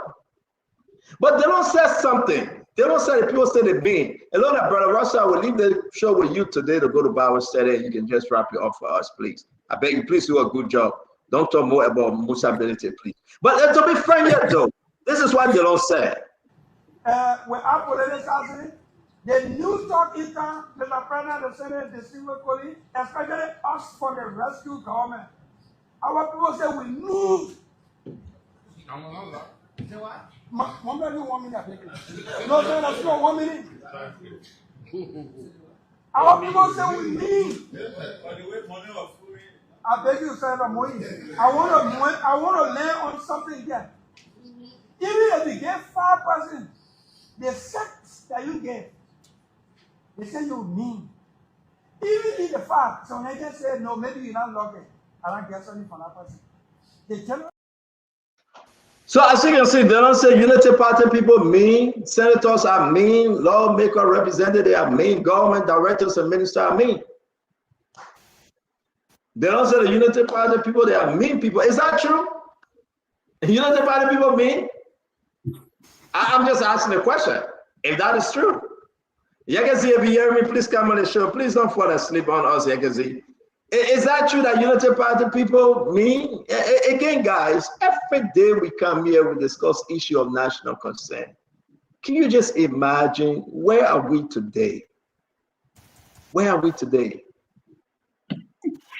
I hope we have time to discuss this other beautiful story. Bad management practice and faulty deals. I just want you to take a look at Lebango. Every morning the people saying this is the LDC GSC report. If we can get to it today, we'll get to it tomorrow. I want you to go through the report. This is so damaging. This company, LRB Energy, this other company here, Jungle Energy, this is for Nima County. And you know, these companies then, Lebango, they all just understand something. They said token when you want to buy your LDC. And but you're saying you know about it, right? Currently, your guys saying like, bro, you'll buy your LDC token. The GSC report saying up to 2023, these guys have never reported the amount they collected. Emmanuel, it's a serious thing here. People are buying the LDC, Jungle Energy, for Nima, the LRP, the data of Lebango, we're discussing them all. People are buying the LDC, but they don't know where the money going. They are not giving the money to the government. I'm just saying that, like the GSC report. But are they receiving service though? They're paying for the energy. Are they receiving service or the people receiving service? Let me help you. If you go and buy a $100 credit, right? The government will get fee from there. Yeah. That's a different thing. What are the people receiving services? We can talk about that. That's not what we're talking about. Oh no, I understand. I was just asking. Yeah. No, if you ask that, then you're confused. Yeah, we're not talking about what are people receiving it. If the government will get 25 cents from there. 5 cents. Yeah. Is the government receiving that? 2017 to 2023, they have never reported or down. Now you got a picture, right? Yeah. They have never reported or down. The chief financial officer of them is name was Adam Sharif. And we're discussing them all. We will. Money Captain had no structure, nothing whatsoever as to how the money should come in and how the money should go out. He had no budget for LDC. They got to collect all the money and just use it anyhow. No budget for the entire LDC. Lebengo was the super vendor. Lebengo was the one that was collecting and letting people, they were going every community, every district, every county, pushing, setting current. To pay the government GST, the government service tax. No, they didn't. They can't find one paper to trace anything that the people contributed that honor the job money we are government, that what we're talking about. So I don't know why they're not calling Money Captain to question him. This government should be able to call Money Captain and question him. I don't know what kind of deal going on here. And that's how we are concerned about the JMB government. Millions of dollars, hundreds of millions of dollars. Everybody that make the contribution in Kukujubuku, you Isa, you know. The next thing on the report, you remember the hydro dam went for Russell when it got burned, the McCoffey when it got burned? It was insured. It had insurance policy on it. You know when your car get insurance policy, then people pay you back. We don't know whether the money that the insurance people gave back, what happened with it. We don't know whether the insurance paid either. Wow. It was in Liberians need to hear this. Everybody talk about it down. Yeah, the McCoffey down. It got burned. Yeah, it can get burned. But the money from the insurance company, where is it? They say, don't put that on CDC government. No evidence of insurance. Money coming back. None. The turbine got burned. Nothing. Your ask Uncle saying he know about it. No record. The system is bad. But one thing CDC will say tonight on the show, I can guarantee you, they will say, why government people not coming after us? I can guarantee you they will say that. But still, you don't have to tell me why they're not coming after us.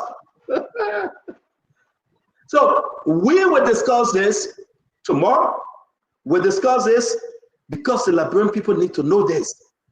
It is concerning. Right now, as we speak, LDC is just like that right now. No check and banners. The money is not coming in. Whether Mohammed Sharif doing his own thing, whether Adam Sharif that trying to keep his job doing his own thing. Nobody know where the payment going, the GST tax, everything. Nobody know. Everything is just on autopilot at LDC. And I hope you guys can go through the report because we went through the report. We went through the report. They are doing the 2024 audit for LDC. Honor this government. They are doing the 2024 audit. And they will come back with the audit result. What are the recommendations? People are saying that the president shouldn't hire Adam Sharif because he was there with Money Captain for all these years when all the waste took place, and they should question and investigate Adam Sharif. People are saying that. They should question and investigate Adam Sharif and go after Money Captain. These are the people that brought trouble to LDC. You run the whole LDC for 6 years. No one book somebody can find. May God save our state. May God help us. I will stop this fire because I gotta go teach Bible study or go listen to the sermon. My brother, to you I say, I wish you well. The producer going to come on the show, and you can continue. Yeah, and I know you will do a pretty good job. Your first time moderating on Spoon. Be careful with institutions here, my friend. Be very careful with them. I don't trust them. Thank you. But it's not my first time moderating, but that's okay. Okay. All right. But thank you very much. Okay. Thank you, Stanton. Have fun at Bible study. Pray for us. Okay. Thanks, guys. And it's great being here once again. And thanks to all of our viewers and listeners out there. Please continue to share the show until we leave here. So who was next though? In the lineup, I'm not sure. Conor Gray, have you spoken on this on the issue already? A hand we were talking about. I think it's Jesse who's going around again. It's Jeff. Okay. So I was supposed to speak on this. Okay, Mr. Chesson, you can you go ahead. Thank you, Winfrey Russell. Thank you so much. So again, on the issue of jobs and what Dillon said, I want to be emphatic about this.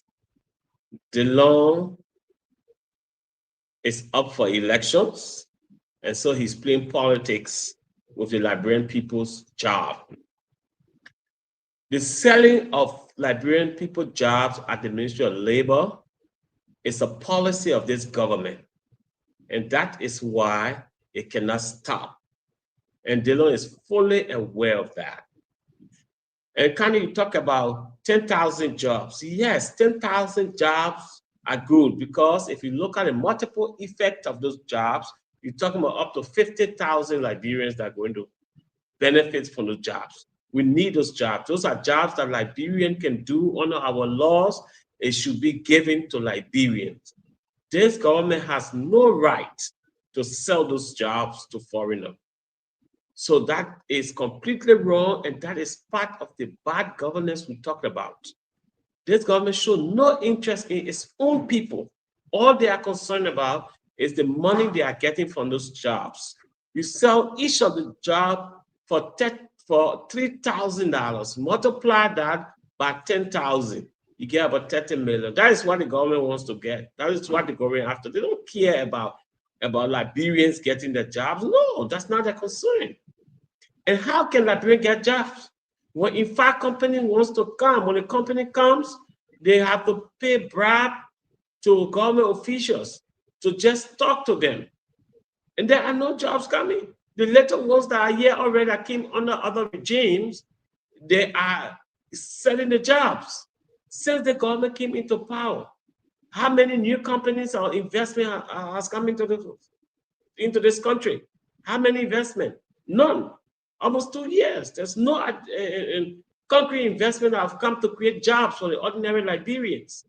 And the few jobs we get, they have been sold by this government under a policy. So we say, yeah, Dillon is playing politics with the Liberian people. Dillon presided over a system that systematically purged Liberians from civil service, put more than 6,000 Liberians out of jobs simply because they were not Unity Party partisans.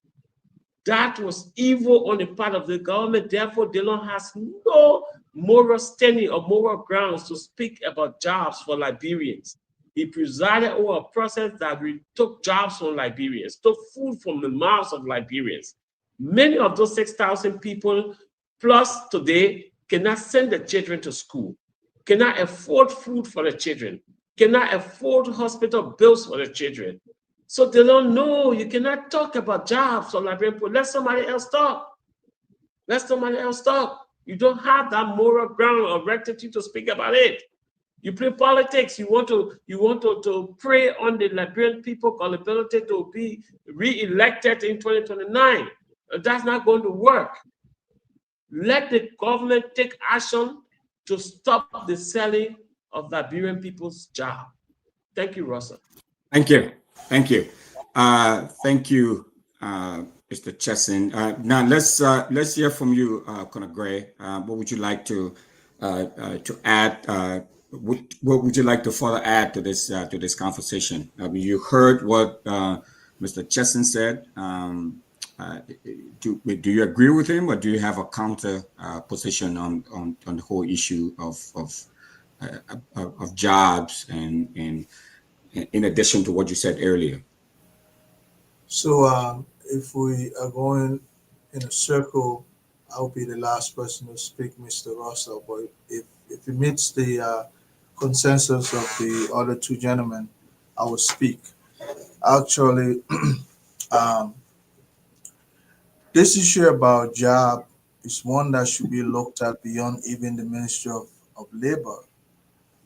Here in this country, the Department of Labor is responsible to, among others, to be able to make sure that the private sector thrives and they regulate those different private agencies that are providing jobs. in addition to government run system.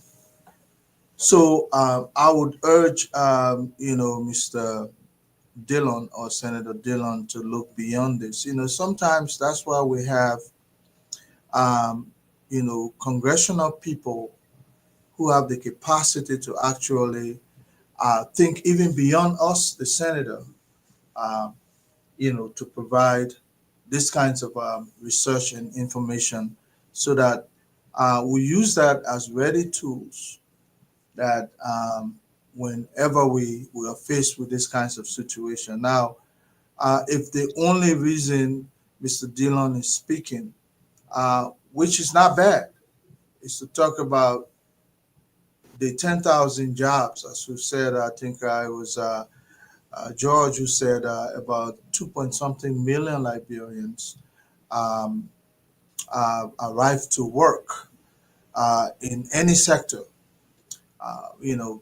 Holding that with a reservation that provided they're prepared, because qualification is not only going to college to obtain a college degree.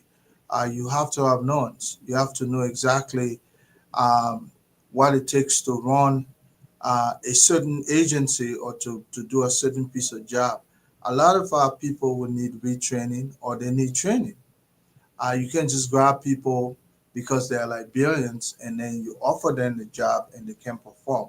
So that's another endeavor. So it's a two-way prong. You teach people how to do piece of job. Maybe Lipa is one place where they train public sector employees. Maybe we should find another means where we can begin to train people like temp agencies to be able to, fill them in jobs. And so I hope this conversation will go beyond just Ministry of Labor and the job occupied by foreigners that should be occupied by Liberians. And I hope we'll go beyond that, because when we do, then we're opening, the circle wider to be able to look outside of government parastatals and into the private market or entity as well. We can create factories and so on and so forth that will absorb most of our people. There are lots of construction work going on the road sector. Some of those can be run by private agency that will fill workers there. And those people will be ready to work from day one, as opposed to just come in, sign, and then go, or they're in their offices watching Nigerian movie and so on and so forth. If you skip that to the private sector, it will be more stringent, because people mentality about government is like, they treat it like, even our public building, the way we handle it, there's no transfer of love from the individual to those anything, any sector. So my advice would be, I hope Dillon will look for a committee that will help him drive some of those private sector, ideas that will create more jobs. And then that way, at least more Liberians will be absorbed, because 10,000 is actually a lot, but it's ridiculously low for a country that is looking at having 2-point-something million people. How can that happen without expansion from government, corridor to private corridors? I'll not look at it from the political perspective, but Dillon has laid down a topic sentence, a thesis statement that we all can draw from. And then I hope Mr. Dillon will take it one step further. He can get the expertise to come in his office as a congressional staff, at a congressional staffer level.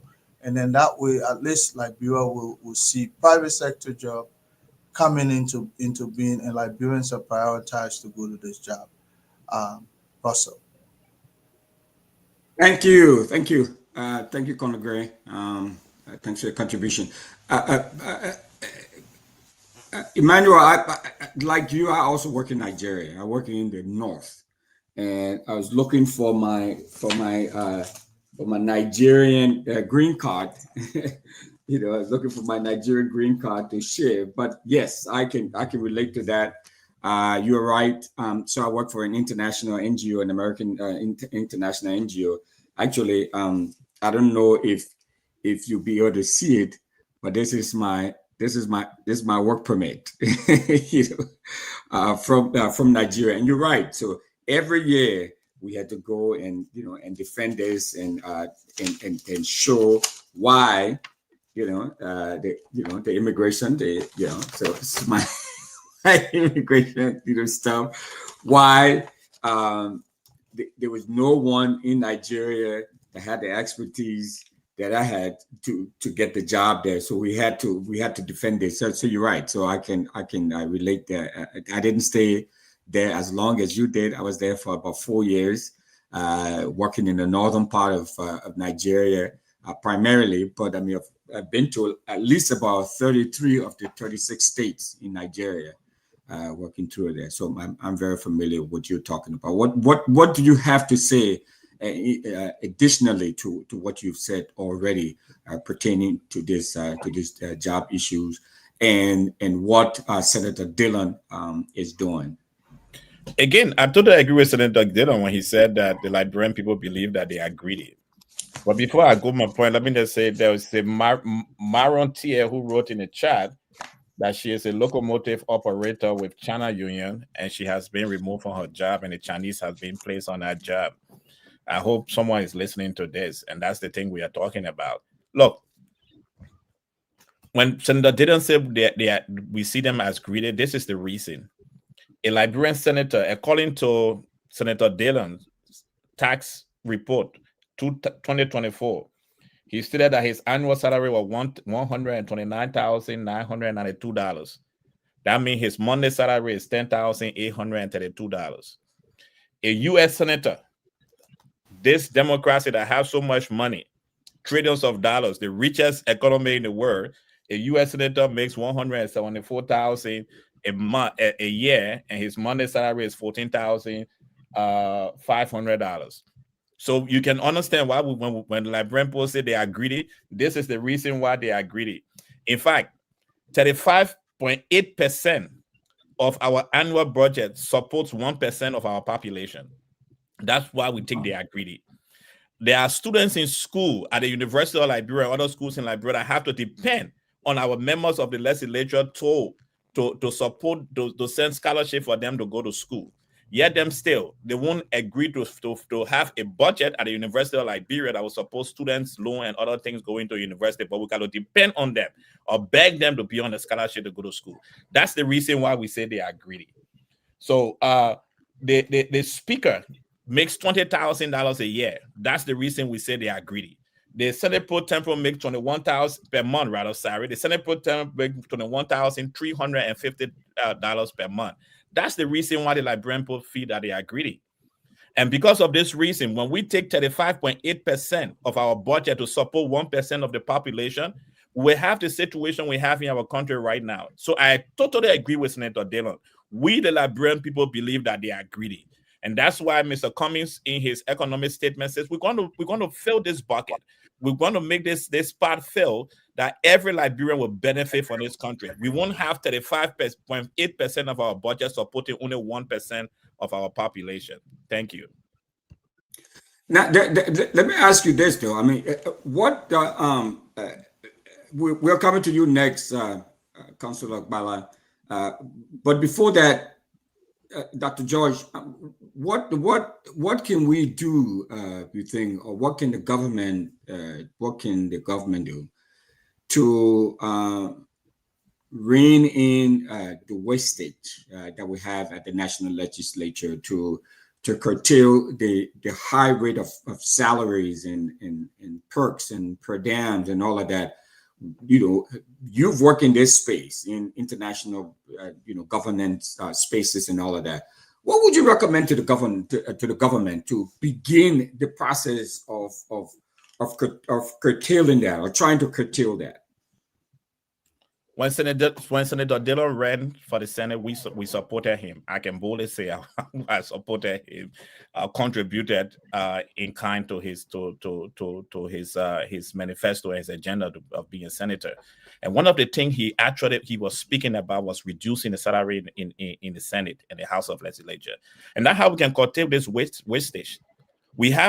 Our people have to realize, especially this 1%, they have to realize that we are giving them too much money. And the legislature have to show to us that they are unselfish, so we can stop saying they are greedy.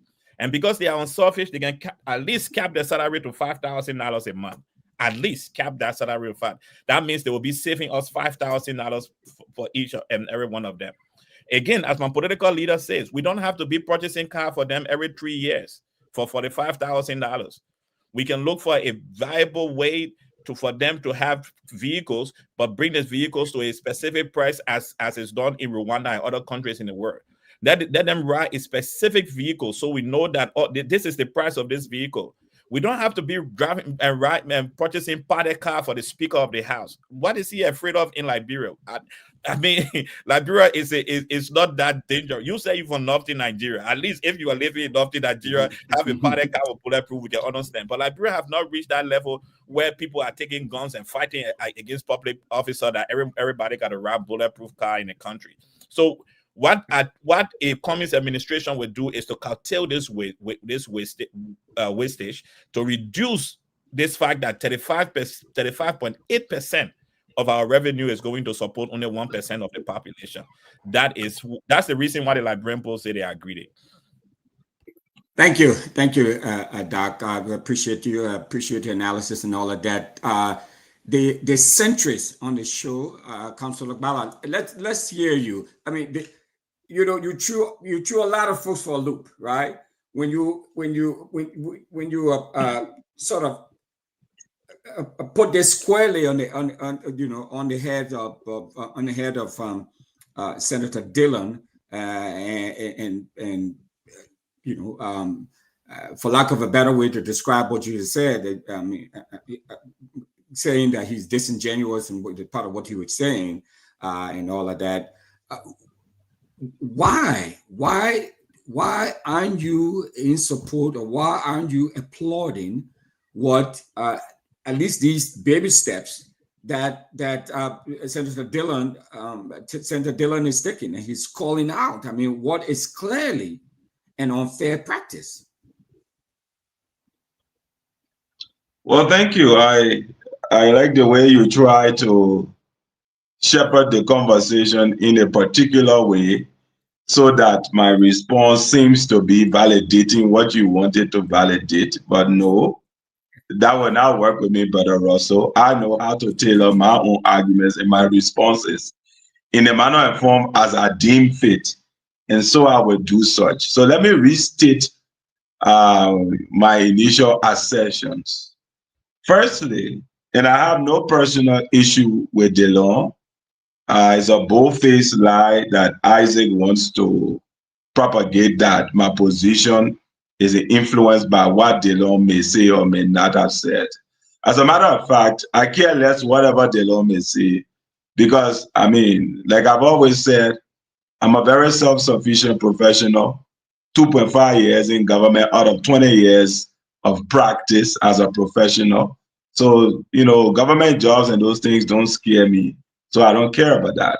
But let me come back to the Dillon point and what I actually said so that it sinks in. Dillon wrote to the Senate on the back of the popularity of people like Henry Costa and the United Party Alliance. Not because he himself in any way distinguished himself in any forum, whether educational, professional, or otherwise. Coming to the Senate by Dillon was merely an accident of history, powered by advocacy by Henry Costa and the Unity Party Alliance. Let us make that very clear. And since he emerged in the Senate, you may bear me witness, and the public listening can also confirm this. Every single advocacy that Dillon led has never been successful. He claimed the economy was in the toilet. Today, we don't hear anything about the toiletry of the economy and how he is doing anything to change it. He claimed about the high salaries, that he was going to change that and advocate against it. Eventually, he himself started to take those salaries and provided some other lame justification to the public. He claimed that these cars were so expensive to ride, $45,000 a piece, so he would reject his. He went and grand stood for like a month. 3 months later, he was in one of those same vehicles going around. He said that travel was flamboyant and expensive. He was caught in business class and he had to come and apologize to the Liberian population that he failed his mother. So Delon does not have any history of taking a position of advocacy and leading it to fruition. Let us get that clear. That's why I say this whole idea of Delon singling out the Minister of Labor on this job issue is an issue of political soundbitism. He wants to be heard. He wants to find another point of advocacy at this point in time. But at whose expense? At the expense of the Minister of Labor, at the expense of the government of Liberia, at the expense of making the government look bad so that you, Delon, can look good, as if that you are the lone voice of advocacy. And I mean, where is the assessment of the 10,000 jobs? When CEO, and I understand if you were here, I wouldn't even speak this long because my views, seem to be antithetical to the, the people say, VOA can say, this is the official opinion of the United States government. In this case, the official opinion of Spoon FM is anti-government. So I can understand that when I support the government, as I've said very clearly, I will not get a lot of airtime to speak, and I'm perfectly comfortable with that. So I know this. But the point is, when I say, if you claim that which I think is wrong and ill-informed, when you claim that the Minister of Labor is selling jobs, you make a claim that seems like the Minister of Labor is the repository of jobs. Whereas the process is that entities come to the ministry to say we have our jobs and these are the people we've recruited. Now I've asked, where is the assessment of the 10,000 jobs? Show me the copy of the assessment of the 10,000 jobs that Liberians are capable for that are being given to foreigners. Is important. But beyond that, we call on, may I wrap up? I was supposed to go 3 steps away. You skipped me and you did all of the rounds. You gave me the leading question. Now I'm trying to conclude. Now you're shutting me down as well. I don't know if this is the official policy. So let me end with protection. Please conclude. Yeah, that's what I want to conclude. No, if I have not seen that assessment that points to these jobs are jobs that Liberia can do and they are being sold. Let us see that. Somebody like Delon should have that assessment. Beyond that, I believe that Delon has a responsibility. Conor Gray spoke about something, the ability to think and to respond beyond the scope of saying the minister is selling jobs. What are you as a senator doing for investment, for local content, to provide jobs for our people? Zero. So this is just political soundbitism. As to the, I always know that I'm very effective when I'm being attacked and they attempt to silence me. And that's when I enjoy these kinds of conversations. Because all of the body shots that come from Isaac, Jeff, I can understand that. These people want to come back to power. They are so angry and anxious to be back in power. But it's 4 years from now. On the other hand, I'm saying, I will support this government, President Boycott. And it doesn't depend on a job. If I get a job, great. If I don't get a job, great. I'm still doing great. In fact, amongst all of them, I'm the one who's employed. Most of them are unemployed or shadowed, working beyond the table and under serious financial stress, unlike me. Okay.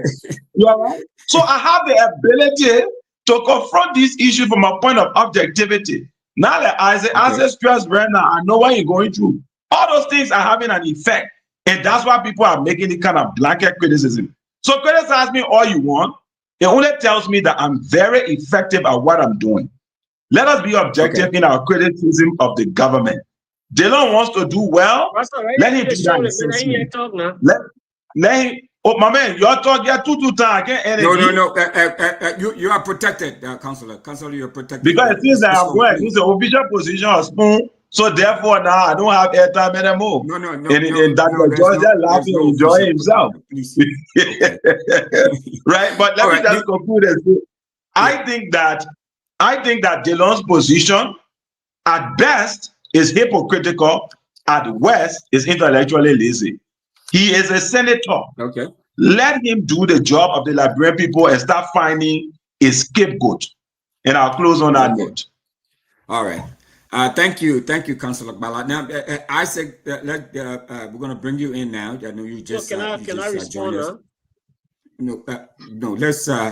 Let's bring in Isaac because we don't have a lot of time on the show. We have about 39 minutes. Let's bring in Isaac and let Isaac chime in here. Now, Isaac, you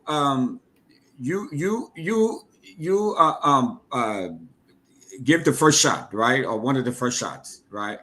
Do you have anything to say about what Councilor Bala, maybe he just stepped out, he might be coming back in, about the assessment of the jobs that he talked about? What can you say about that, about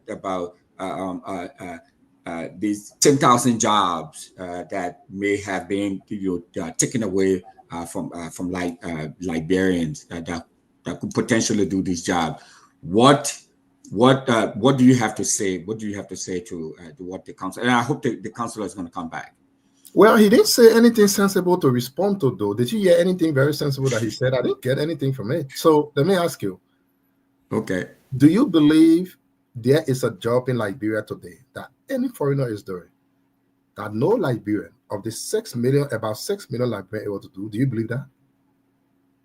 That kind of argument. I don't know what those jobs are, but that's part of what. If you have any information, that's his argument. Doesn't have any sense in it. No sense in it, right? Brother, Liberia got about 6 million population. Are you saying of the 6 million, there is certain job that somebody doing that country from foreign, certain job that no Liberian can do? I mean, it make no sense. That's what kind of everything. Don't he understand anything from there? He himself didn't understand himself. He just talking because any brother he want you people to call him, but it will be tough. Because you say President Baka going to meet you, so he didn't care about the old people. That thing the people won't call you. I don't want to base on kind of this make any sense. Now you saying Liberian qualify what? But you are a Liberian. Or Emmanuel read something from a poster in one of the chat rooms that said she was removed from a position and the Chinese was replaced. Are the jobs she can do too? They got foreigners who are. He was already doing that job, though, right? Yes. We got foreigners who are accountants. We don't have accountants in Liberia too. That the argument that Kanyo making in a little limited thought. The man always going around and tell why he educated, but very limited in reasoning. That the argument he making. He said Liberian qualified. The second argument is that what is 10,000 jobs? Because Liberia got 5 million or 6 million people. What kind of sense is that? So only because Liberia got 10 million people, so one job is not important? Every single job is important. As a matter of fact, if you know the Jordan effect, unfortunately, someone told me he did lawyer thing in school. I'm not sure how true that is because I've not seen any practice. But if one person gets a job, the effect spreads down to a lot of people. The person got sister, brother, all the other people will benefit. So if we want to argue about 10,000 jobs, listen, we're talking about almost 60 to 70,000 Liberians that will feel the impact from that. But don't talk about me. If you were to write a scouted paper, who do you quote? You quote official sources, right? Jokai, or whatever his name is an official of government responsible for those things. And he said publicly that about 7,000 jobs were jobs that Liberians could have done. Who else you want me to go ask? I should go in and see and meet Mami Wata and ask Mami Wata come over. You say the official of the government says something and you expect me to say what you say make no sense. The only person that makes sense is the one that don't make no sense, which is Kanyo. That doesn't add up to me. The truth of the matter, Senator DeLong says something which is true. The government is taking away jobs from the people of our country. The government is not breaking no jobs. Now, what they are doing, if the big companies come with these people, pay small money, they get in a tip, then they give the people permits. Had it not been because of that, they wouldn't be giving the permit. And Senator Dillon summed it up. Call any United Party defender. He said the people said we are mean. Emmanuel, not only greedy, In addition to greedy, he said the people say we are mean. Do you know how many United Party partisans keep complaining that they can't even get their officials on the phone? People that used to call them every day, they can't even get them. Even when you text them, they don't even respond to you because the people said they mean. Now, every time these children come up to say anything, they will tell them, like, you know what, get patience, it's still soon, be patient. But at the same time, they're talking about building party headquarters that will cost some $6 million. They are not telling party headquarters to wait for them to deal with the people's concern, but they said, no, the people should wait. They should deal with party headquarters concern because of their political power. Patrick Honor is getting 3,000 for generator. He wants to keep getting 3,000 for generator while the rest of the people don't even have the first data to pay their own transportation to go to school. But our brother comes up here and defend something that makes no sense at all and tell us as people that indeed 10,000 jobs is nothing because Liberia get 5 million population. It should be 1 million before it is something. When we come on the show and we speak for our people, let us speak for our people in sincerity, not because we want jobs and our better cannot be controlled. Thank you, Mr. Doe.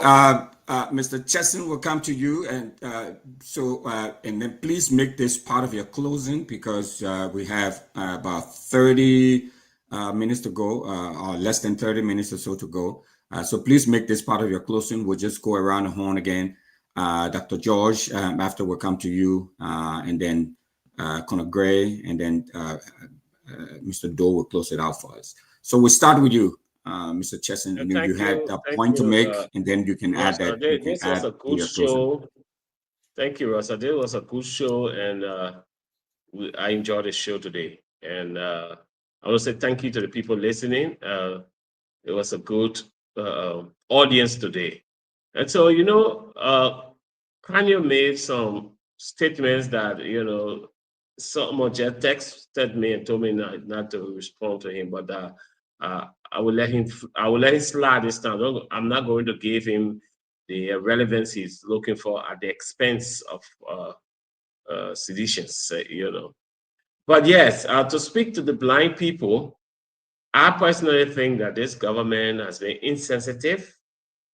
Bouaka was completely out of order to have done what he did to our physically challenged people that went on the road to speak to him concerning their problems. You know, before the National Lottery, how over 98 persons from the disabled community in colleges, more than that, they were giving monthly handout to all those at the group of 77. They were giving a rise and some additional money. All those were cut off after this government came to power. And that has caused these people to feel the hardship, the harsh conditions of poverty under this government. That's why they went out there. They just went to petition the president to help them, to pay some attention to them. And that was all they wanted. They just needed his attention. And that was unfortunate. That shows that this government has no interest in our disabled community. With regards to Dillon, I've said it over and over, Dillon has no moral standing to speak about jobs for Liberians. Dillon supported and presided over a process that removed over 6,000 Liberians from the job simply because they were perceived to be people who are not supporting the Unity Party. He purged them from the civil service. And therefore, he lost his legitimacy to speak about Liberians getting jobs. You cannot take Liberians from job and then you go now having some political spin to say you want to talk for Liberians having jobs. That is unacceptable. And the selling of the work permit by the Labor Ministry, again, is a policy of this government.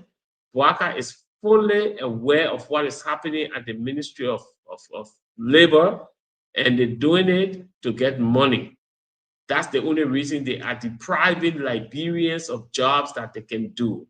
And I think my brother Kanyo, either he didn't listen or he lacked the ability to understand.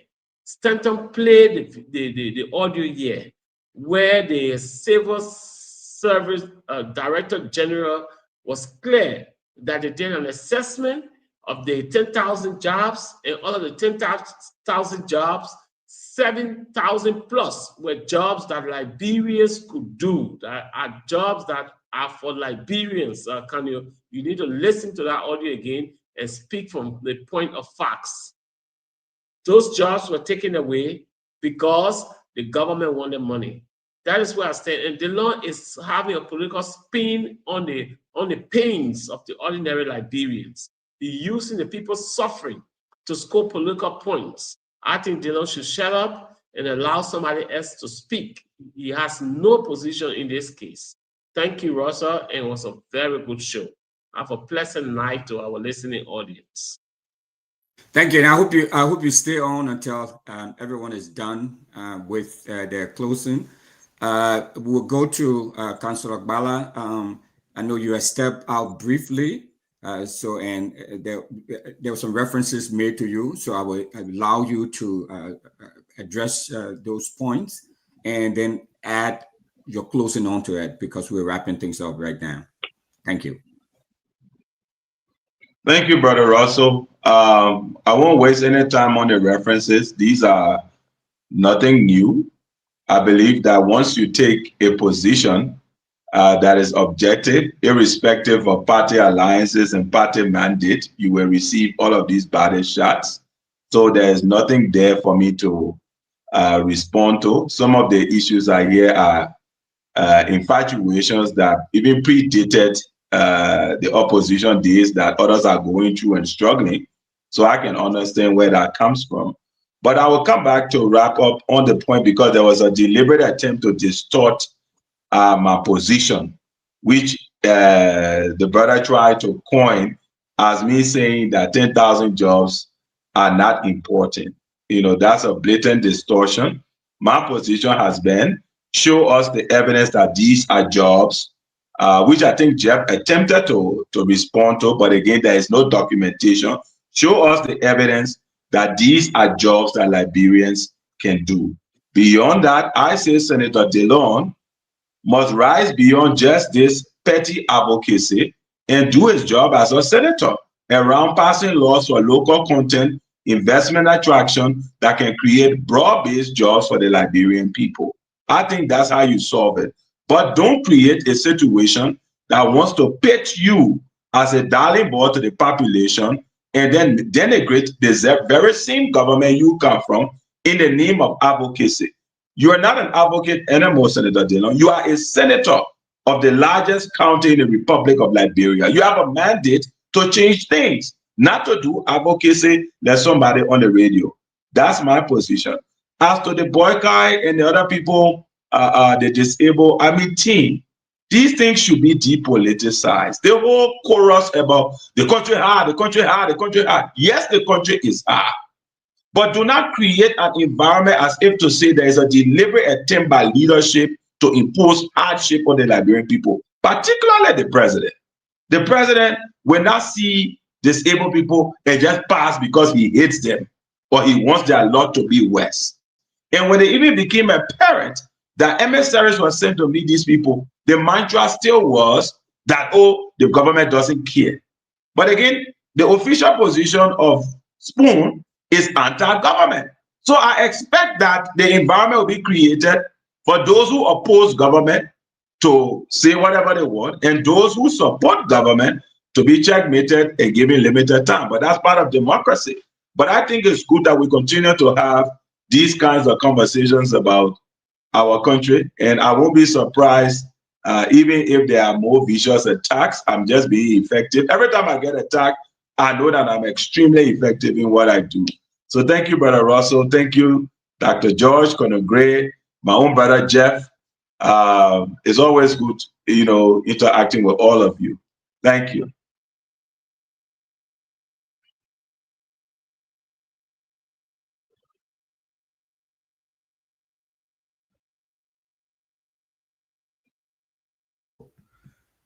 All right. Thank you. Thanks for that. I appreciate that.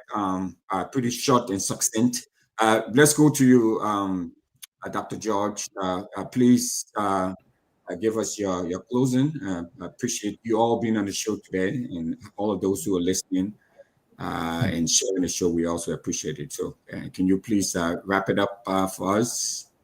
Yeah, let me start by thanking Jeff, my learning brother, Councilor Bala, Wilfred, and Connor Gray for being part of the show, and for our listeners who have been listening to us for over 3 hours. Thank you so much for your time. I appreciate it. I'm sure the rest of the panel this year appreciate it. Look, let me close this argument. Senator Darius Dillon, that many of you voted for as the light, spoke on the Senate floor. These are his words, in quote, "The Liberian people say we are mean." I agree with him. I do not disagree with him, my Liberian brothers and sisters. And this is the reason he said it.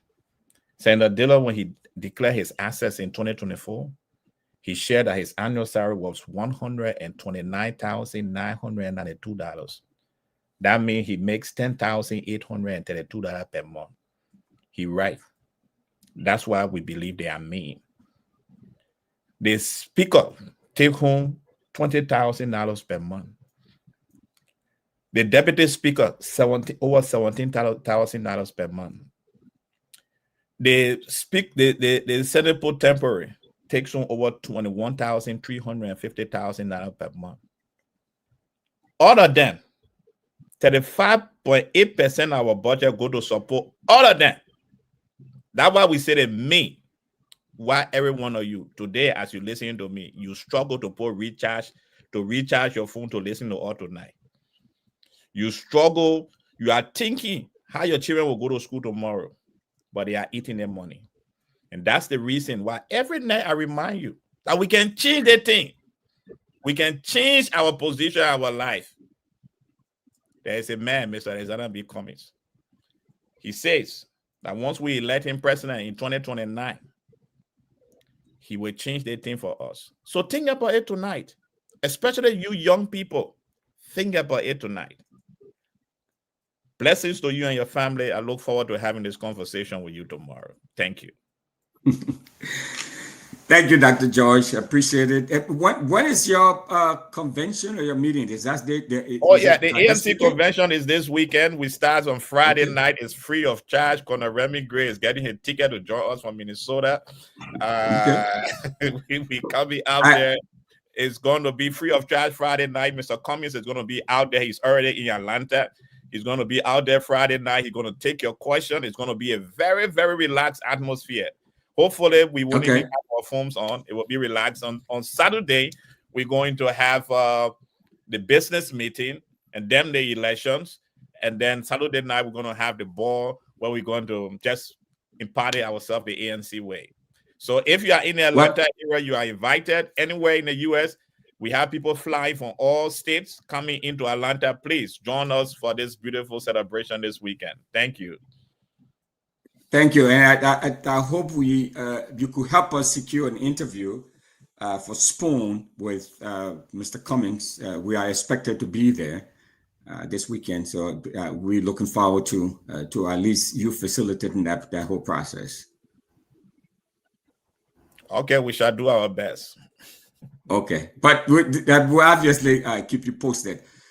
Conor Gray, let's hear you. Let's close this out. Thanks again for your appearance here today. What do you have to say? I mean, your last parting comments, and then you can wrap.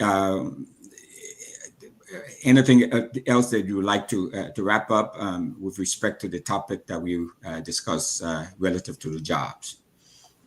All right, Russell or Billy D, thank you so much. My brother, a Liberian will be honored, I want to believe, on the 27th of this month as a mental health expert. This guy is number one, recognizing the state of Minnesota as the number one guy for substance abuse aka Mental Health, a Liberian. His name is Henry Siri. And those of us will be at that honoring program because it's very difficult for an entire state to recognize one person as one of the most excellent in their job, whether teaching, whether mental health, whatever field, Mr. Russell. It's a very difficult thing. And even choosing the individual, they might have had, a very tangent history, work history, and work ethics.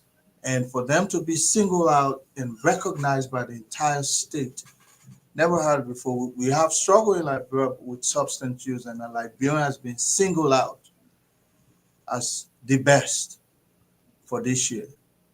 That's huge to me. And I will be there regardless. And I'll keep you updated as the time goes by, regarding, it's the 27th, I want to say, but it could be the 29th, but I'll confer with him first. But at least like the 27th of October or October. Okay. For me, that's more important. And let me urge my brother Kanyo, and as you hear, they will throw the kitchen sink at you. Hope you remain steadfast and strong. Look, I've been acclaimed to be a killer, and I raised my kids. Not one day I raised my voice at them or even touched them. My wife and myself have been together almost 30 years. Not one day we, children and tongue can fight, but not at that aggravated level. If a man has that characteristic to go into a church and massacre people, but that's the image they painted. And some people don't have the intellectual wherewithal to be able to walk away and say, I look at this guy's department does not seem to be who they say he is. You should take that as politics. It's the kitchen sink. Google the annals of history. If you find me associated one day with violence, then that's who I am. So they say, but that's politics. I hope some of these things you just swallow them, move forward. If a man like myself that they have painted were that violent, I don't think I would have even had my way here in the States, because before they give you status, the FBI checks on you. I pass every background check. Not a violent guy, but I'm a stern guy. If you give me a piece of job to execute, I'll do it. I will not even look back. But that does not make me violent. It makes me a principle-minded person. Whether or not I get a job, with whoever, because CDC could never give anyone a job unless you were part of them. You know that. I don't expect Unity Party, if they want to copy those kinds of traits as well, that makes them too. But as a professional, anybody can come in and hire me if I can do it, because I run my own business. If that is less important to run to Liberia, but if somebody sees expertise in me, I can put out a team and we can produce results. But that's not the issue here, my brother. I just hope you remain steadfast, because more will come your way. Trust me. But you know what? Character is like pregnancy. They don't hide. If you have a trait, anything that confronts you, you're willing to demonstrate that character. And that if that character is violent, it's violent. That character is civil, very calm, that's it. That's who you are. You see me, you meet me, I don't look like I will never, Anyway, that's not the issue. But let's go back to what Dylan said here. Dylan raised a point. When Dylan said they consider them to be greedy, it's an imagery that they've painted against this government. And I think that is a challenge that they should fight to walk away from it by demonstrating that they care and share. Not for me, but many of their partisans, many Liberians who are indigent. Today, they were faced with people who have some challenges with disability. We all don't expect to to just move on in life and something tragic don't happen to us. I could be here today driving home, I could lose my sight. Anything can happen to us. So those are the ones that you're supposed to actually hold like Dolai in your arms and try to cater to them. And I hope they have their share of the budget executed to the extent where they'll benefit. Because you know what? You and I can see we have physicality to walk, we can do this, we have knowledge to espouse, we can do a lot of things. We are less opportune. How much more those people? So I hope the government will see in their cradle heart to cater to the indigent and less fortunate people in our system. I'm not going to brand them any further with names, but those people deserve their share. And I hope we'll look into that. Look, the federal guidelines that is sent to me for hiring, I have to hire somebody with disability regardless. So you come, maybe my receptionist might be in a wheelchair, and the building has to be handicap accessible. That's how far they go with the laws to incorporate somebody. Sometimes it will just be a minority, a lady, regardless. But we have to perfect our system in ways that we don't label people and then condemn them, like one of those guys in the Bible, who was referred to in all kinds of derogative names. I think Liberians have struggled too long, 170 some more years, maybe 78. And when are they going to start enjoying their country? When somebody comes from out and then they are given preference, whether that 2 jobs, 5 jobs, 3 jobs, if it's meant for Caesar, Caesar should be given what's meant for Caesar. And in my opinion, I think we should do more to create private sector jobs. Some of these governmental parastatals that exist there, people just go there and they're less productive. Shift those things, what we call outsource. Call Wilfred. Wilfred will give you a blueprint on how to outsource the Ministry of Information.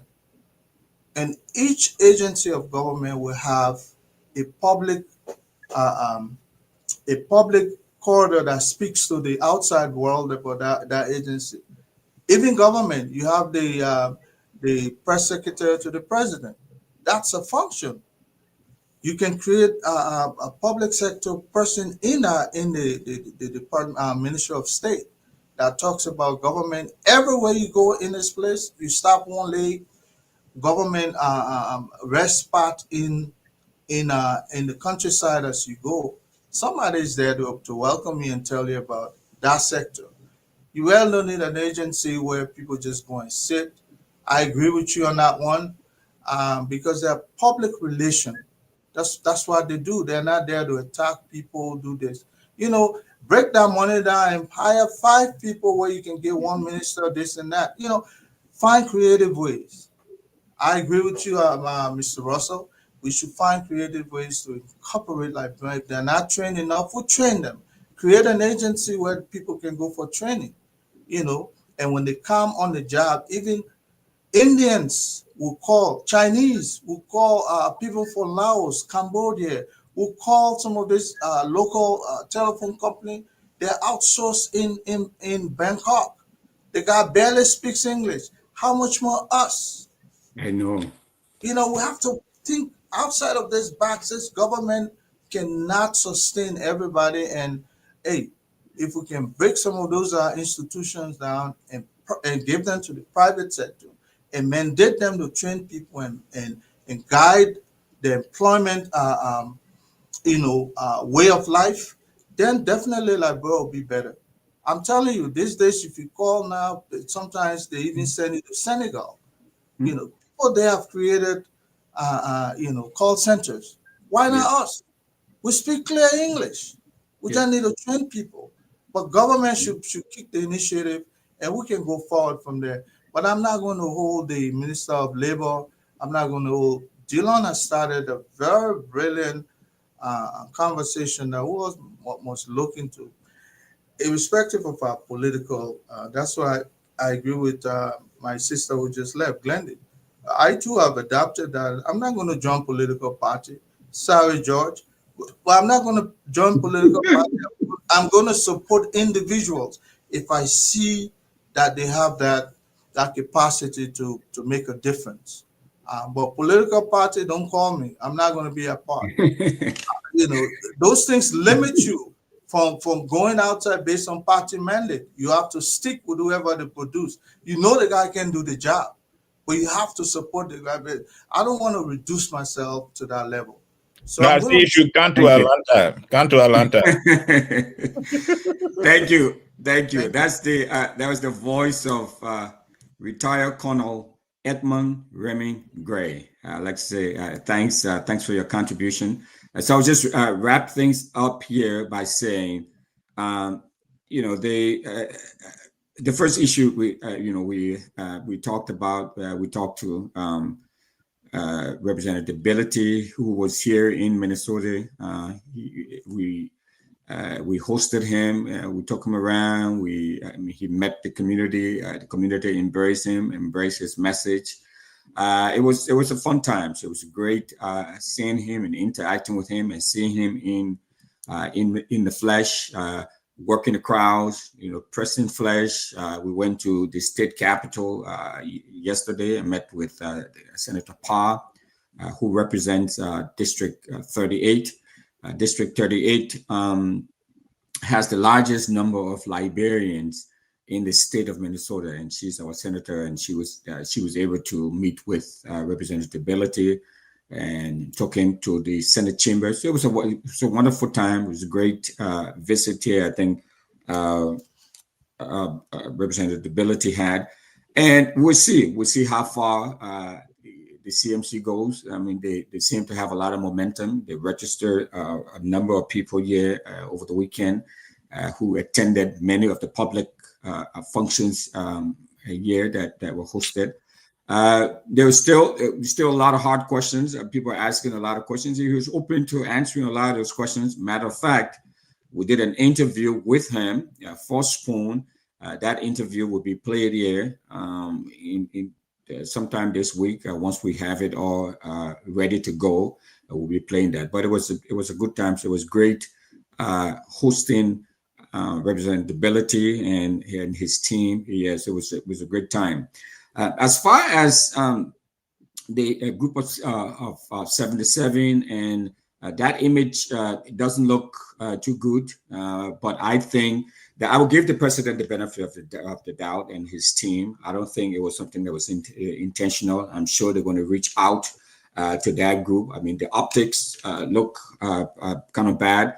But, you know, I'm not going to jump on the bandwagon of folks who always, on this platform, who've always trying to sensationalize everything and try to take everything out of context and make a big hair out of it. Yes, I mean, those folks need attention. I don't know the composition of the convoy. It seemed kind of long and big, and there are a lot of cars and a lot of folks involved in it. That's a conversation for another day. About how big the convoy should be and robust and running around, and so whether they were paying attention to those folks. But the people there who are with the president, who they should have the eyes and ears of the president, I mean, hopefully can take that message back to him. That sad that many of them travel from great distances to meet the president, and were not able to meet with him. But I mean, looking at this and twisting it and turning it, into this narrative that President Boyka doesn't care. I don't think that's right. I don't think it has anything to do with that. And I think President Boyka is a decent man. I think he's doing the best he can, and I'm sure the people within his government, they're going to reach out to those folks and ensure that to provide some sort of services or so for them. And I hope we can have some sort of comprehensive program there. I'm not sure which ministry caters to the disability in our country. What is the Ministry of Health? Or I know here we have Health and Human Services. They are two separate entities. I'm not sure which entity there in Liberia is responsible for disability, the disability community, and all of that. I think Senator Dillon is doing the right thing, but I hope that he can go a step further and try to create the environment that will encourage more job creation. And where there is a job that could be done by a librarian, I mean, that librarian should be given the opportunity to do. I mean, like Dr. George, I mean, I spoke about that too as well. I spent about 4 years in Nigeria working there, and we had to justify, and the organization I was working for, so like this American company, we had to justify why we were there, why were we more qualified than the thousands and thousands of Nigerians. And I tell you, I mean, you have some really highly competent folks there in Nigeria. And I mean, that's what it, that's what it is. And they wanted to ensure that their citizens, had jobs, had, jobs that pay, decent wages. And so every government will be interested in doing that. And so, but I won't say that Minister Crowell is selling jobs to non-librarians. I don't think that's the situation, and I also will not support where the Ministry of Labor is more than just that and selling job permits.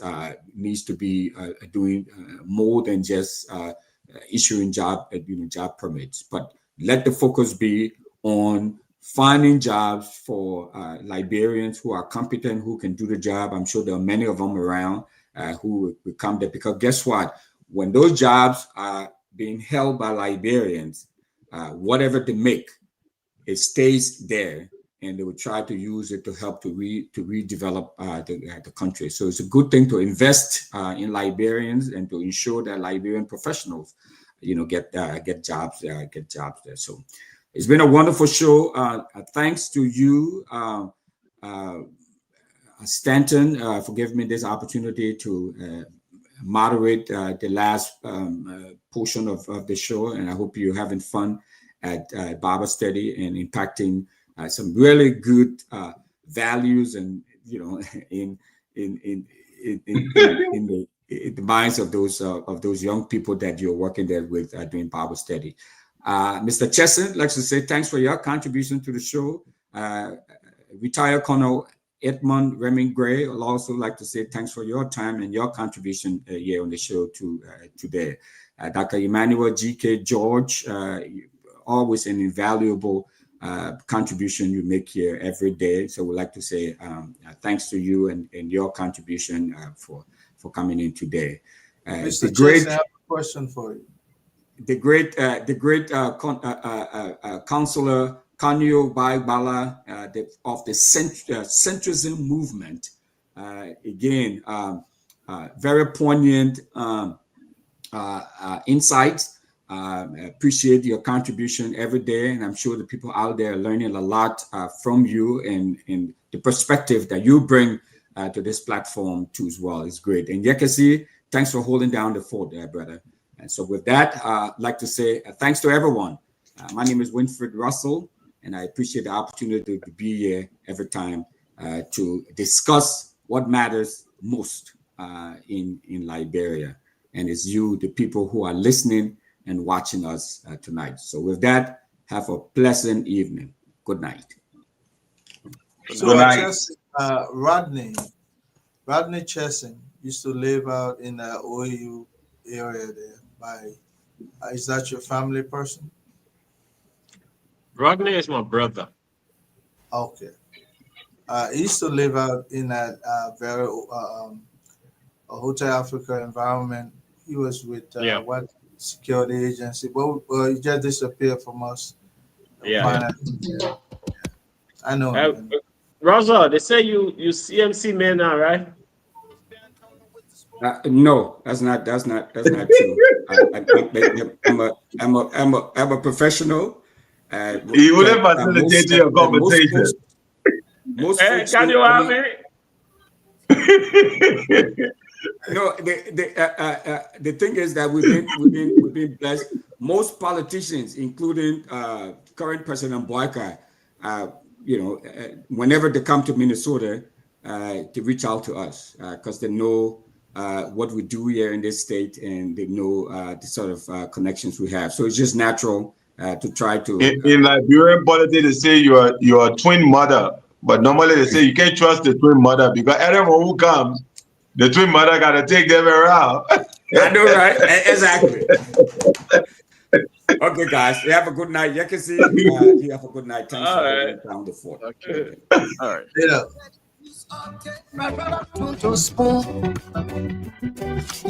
All right, so folks, John, the CEO and his team of panelists later on today for another edition of the Spawn Talk. It's been a wonderful time. My name is Yekezi Zubel, bidding you a pleasant goodbye from Odious Congo Town in Monrovia, Liberia. Bye-bye. Yeah.